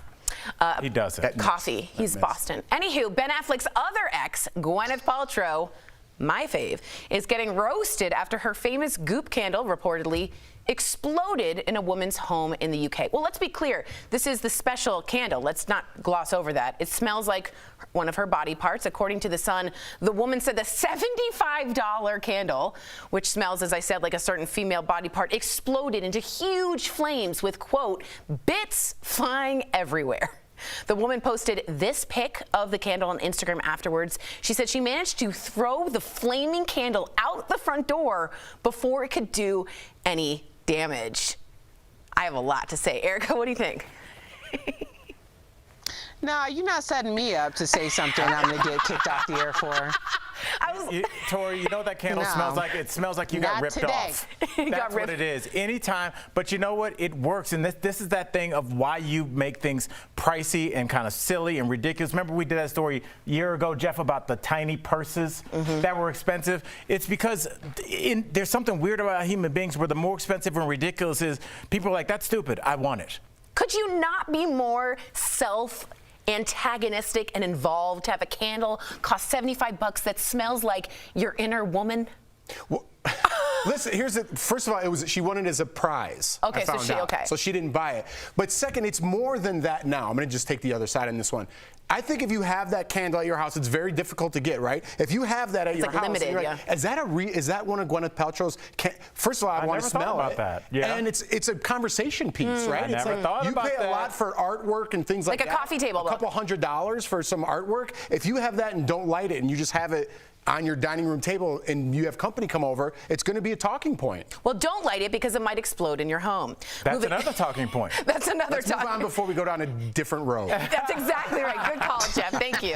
Well, Dwayne Wade posted a birthday photo on Instagram in his birthday suit. The pic shows Dwayne covered up by his wife, Gabrielle Union, with the caption, "Birthday behavior 39 is already looking up." But his kids were less than impressed with the exposure. His 18-year-old son, Zaire, commented, "Yeah, this isn't what I wanted to wake up to." His 13-year-old daughter, Zayas, wrote, "Ayo, chill, I just got on." Do that again. Ayo. Ayo, what'd I say? You said ayo. Like you're logging like a pirate or something? Netscape. Now, not even a pirate. That was nobody. Ayo, I just logged on. Ayo, like that. Yeah, but they're not from the Bronx in 1976. Even his 2-year-old chimed in saying, "Thought I had more time before his midlife crisis." 2-year-old? What the heck is that? He's a philosopher? Have you guys ever had your parents embarrass you in a terrible way? Anyone want to start? Does anyone want to begin? I feel like Erica or Jeff always have stuff. Did Roosevelt ever do anything, Erica, your dad, to embarrass you? That's my favorite. What hasn't Roosevelt done to embarrass me? Okay, my dad gives no bleeps about anybody's opinion about anything. I got to the point where I would just stop having him be present for things because I didn't know what he was gonna say. She just didn't bite him. Is like the king. He is the king. He literally does not care. He will say what is on his mind, and all these other parents, especially growing up, would be like, "Oh," and I'd be like, "Well, so-and-so's parents." He's like, "I don't care what so-and-so parents have to say. If so-and-so jumped off a cliff, you gonna jump your behind off the cliff with them?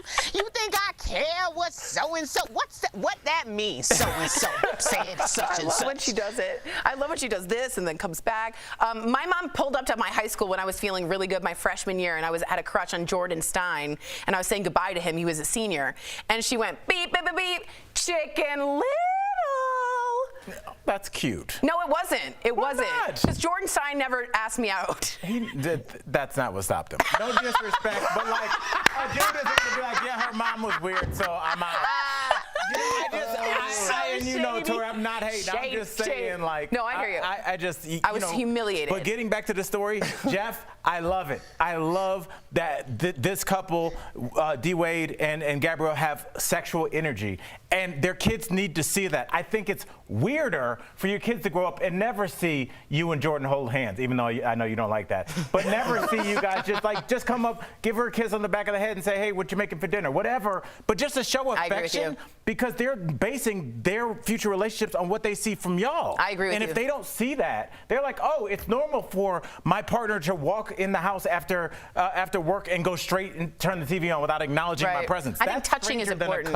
Than a half-naked couple. If I had a six-pack at 40 years old, I'd be doing the show with my shirt off right now. Real quick, would you ever pose like that with Jordan? If I had a six-pack, yeah. Okay. I would be doing the show without a shirt. Okay, we're moving on. Okay, what? Caitlyn Jenner is admitting that she's actually closer to Kylie than her other kids. So speaking on the Skinny Confidential Him and Her podcast, Caitlyn said that she and Kylie actually have a lot in common and have the same attitude towards life. She says she often goes to Kylie's house for dinners. They have a glass of wine, they talk, and from that standpoint, she says she is a lot closer to Kylie.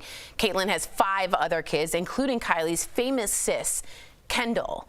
I don't know if y'all watched Keeping Up with the Kardashians, but you could I do, and you could certainly see Kylie go to Caitlyn much more so than anyone else. They all kind of backed out except for Kylie. Do you think it has anything to do with Kylie makes the most money or any of that? That's what a lot of people are saying online. Or is it just like a similarity in character? What? I know. Jeff, what do you think?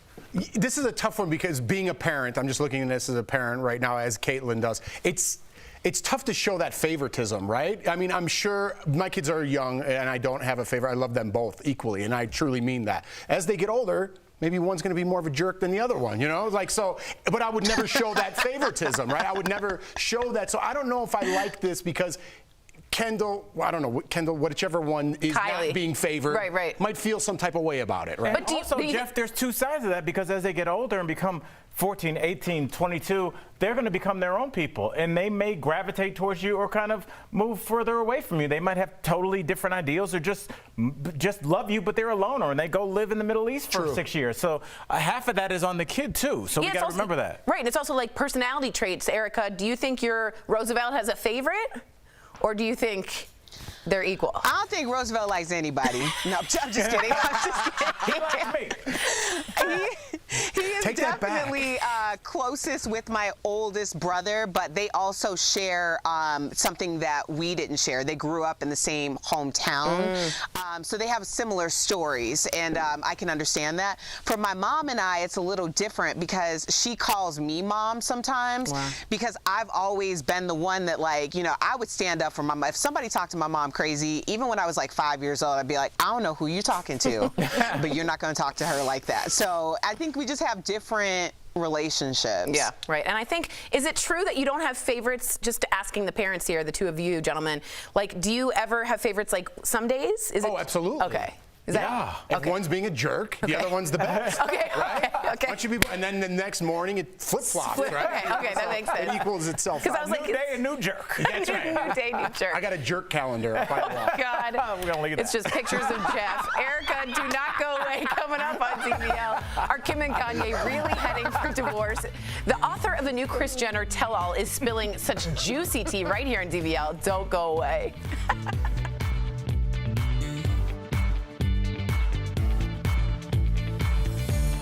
Closed captioning provided by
Welcome back to DBL. Rumors are swirling that Kim and Kanye are headed for a divorce. Well, earlier, I caught up with author Kathy Griffin, about a different Kathy Griffin, by the way, about these details in her new tell-all book. It's fascinating, about Kris Jenner. Take a look. Welcome to DBL, Kathy. Now you are part of the DBL Nation, which makes me so happy. You keep up with us, but you also keep up with the Kardashians. And your new book is about Kris Jenner, who I'm fascinated by, really honestly fascinated by. You see her who went from a housewife to a mogul. What made you want to write Dirty, Sexy Money, the unauthorized biography of Kris Jenner? One of the major reasons I did this book is when I researched Kris, I realized that her business acumen had been marginalized by her crazy antics. You know, she plays a character on Keeping Up with the Kardashians, and she plays a character in her TV interviews. But the real Kris Jenner, of course, there's a part of Kris Jenner in all of that, you know, like a fine actress brings herself to any role.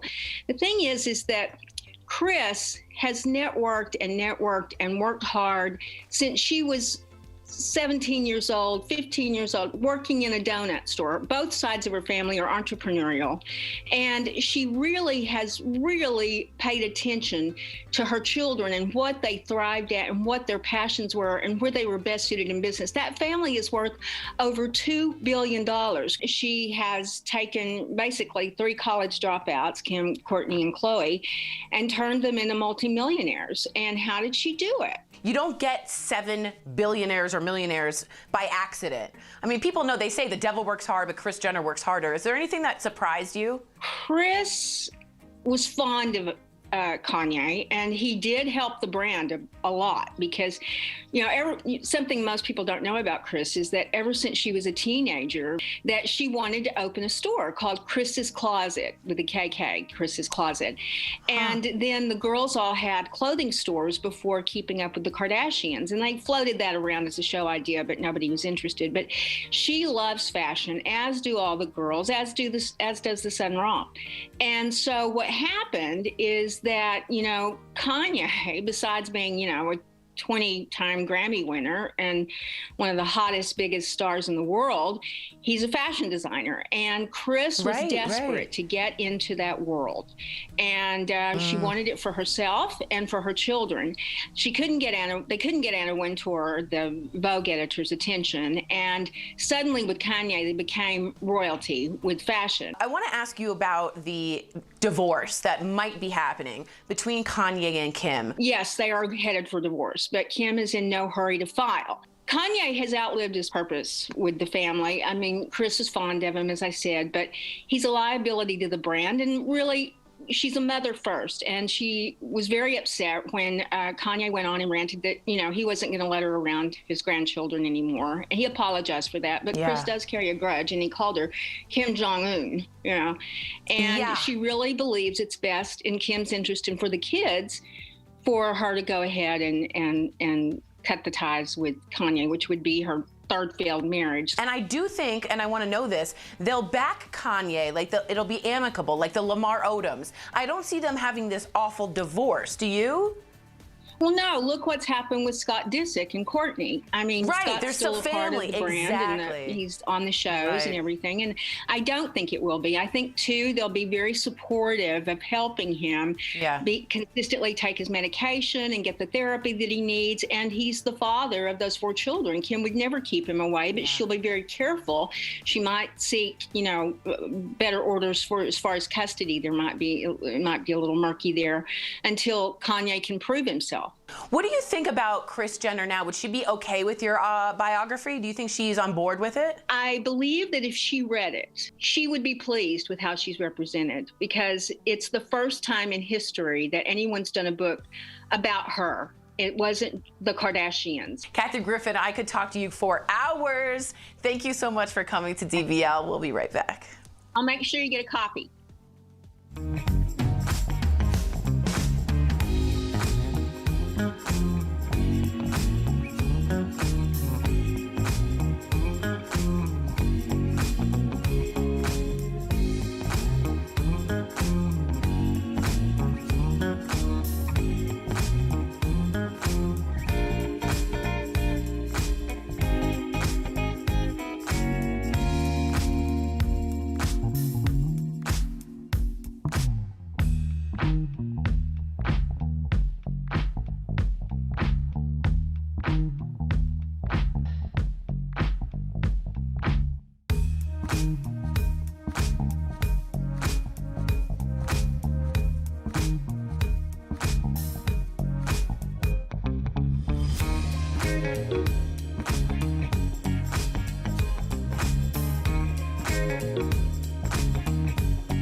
Welcome back to DBL. You've heard the expression, age is nothing but a number, but what about when it comes to traveling? Because of course, getting older brings more health concerns when taking a trip. So we're chatting about it on today's DBL Drive, sponsored by CarShield.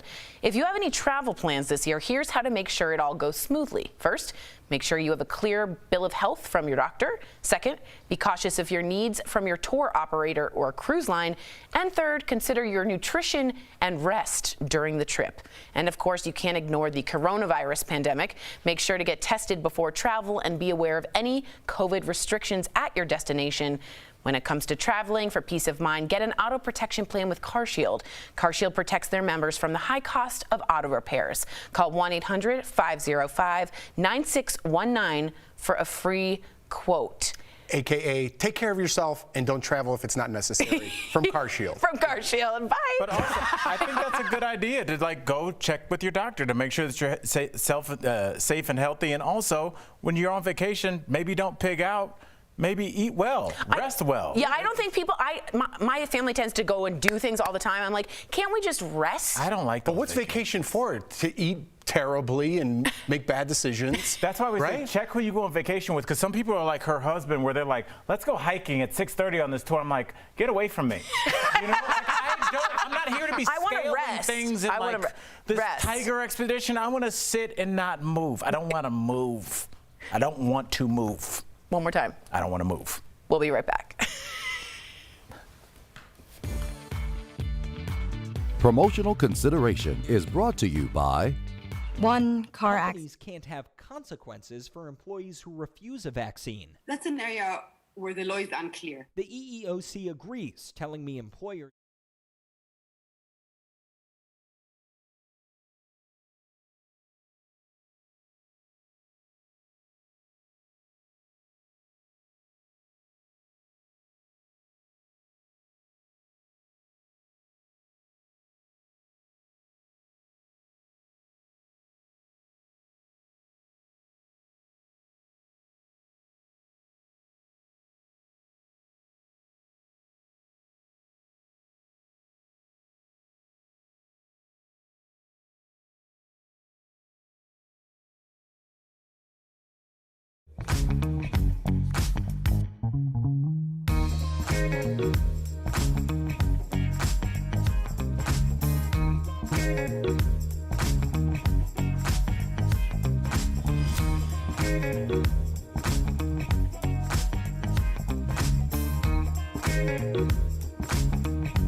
Tomorrow on DBL, a high school football star is gunned down and killed in front of his friends.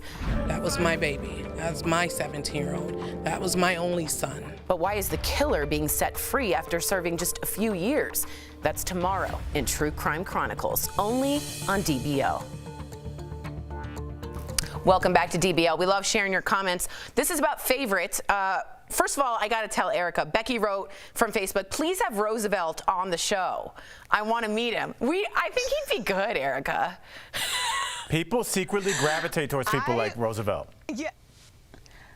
See, here's the thing. I was videoing something that was happening just, a week or two ago when I was with my parents, and he's like, here we go. Now it's going to be on the DBL. Roosevelt? Oh my God, he's that's fun so to look at too, Erica. He's the best. He's so good looking. He walked in here, I was like, that's a good looking man. He walked in and it was like Denzel had walked in. There was like an energy to him. Sorry, I'm getting a little weird now. Okay. Take it easy. It's Erica's dad. Okay, sorry. Y'all gonna lay off my daddy, okay? Okay, I apologize. All of us. Robin says, favorites as far as kids go ebb and flows. I have two daughters that are almost exactly 2 years apart, and my oldest hasn't spoken to me in 2 years, and I don't know why, but she's currently my least favorite. Oh, I hope What you if you guys... had twins, you named them Ebb and Flow? They better rap. They were just totally uncoordinated. Wait, that's hilarious. It was just two Tories. It's like the car sale guy. Oh my God, good idea. DBL's new every day. You'll never know what you'll get here. We'll see you tomorrow, same time, same place. Bye, guys.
DBL.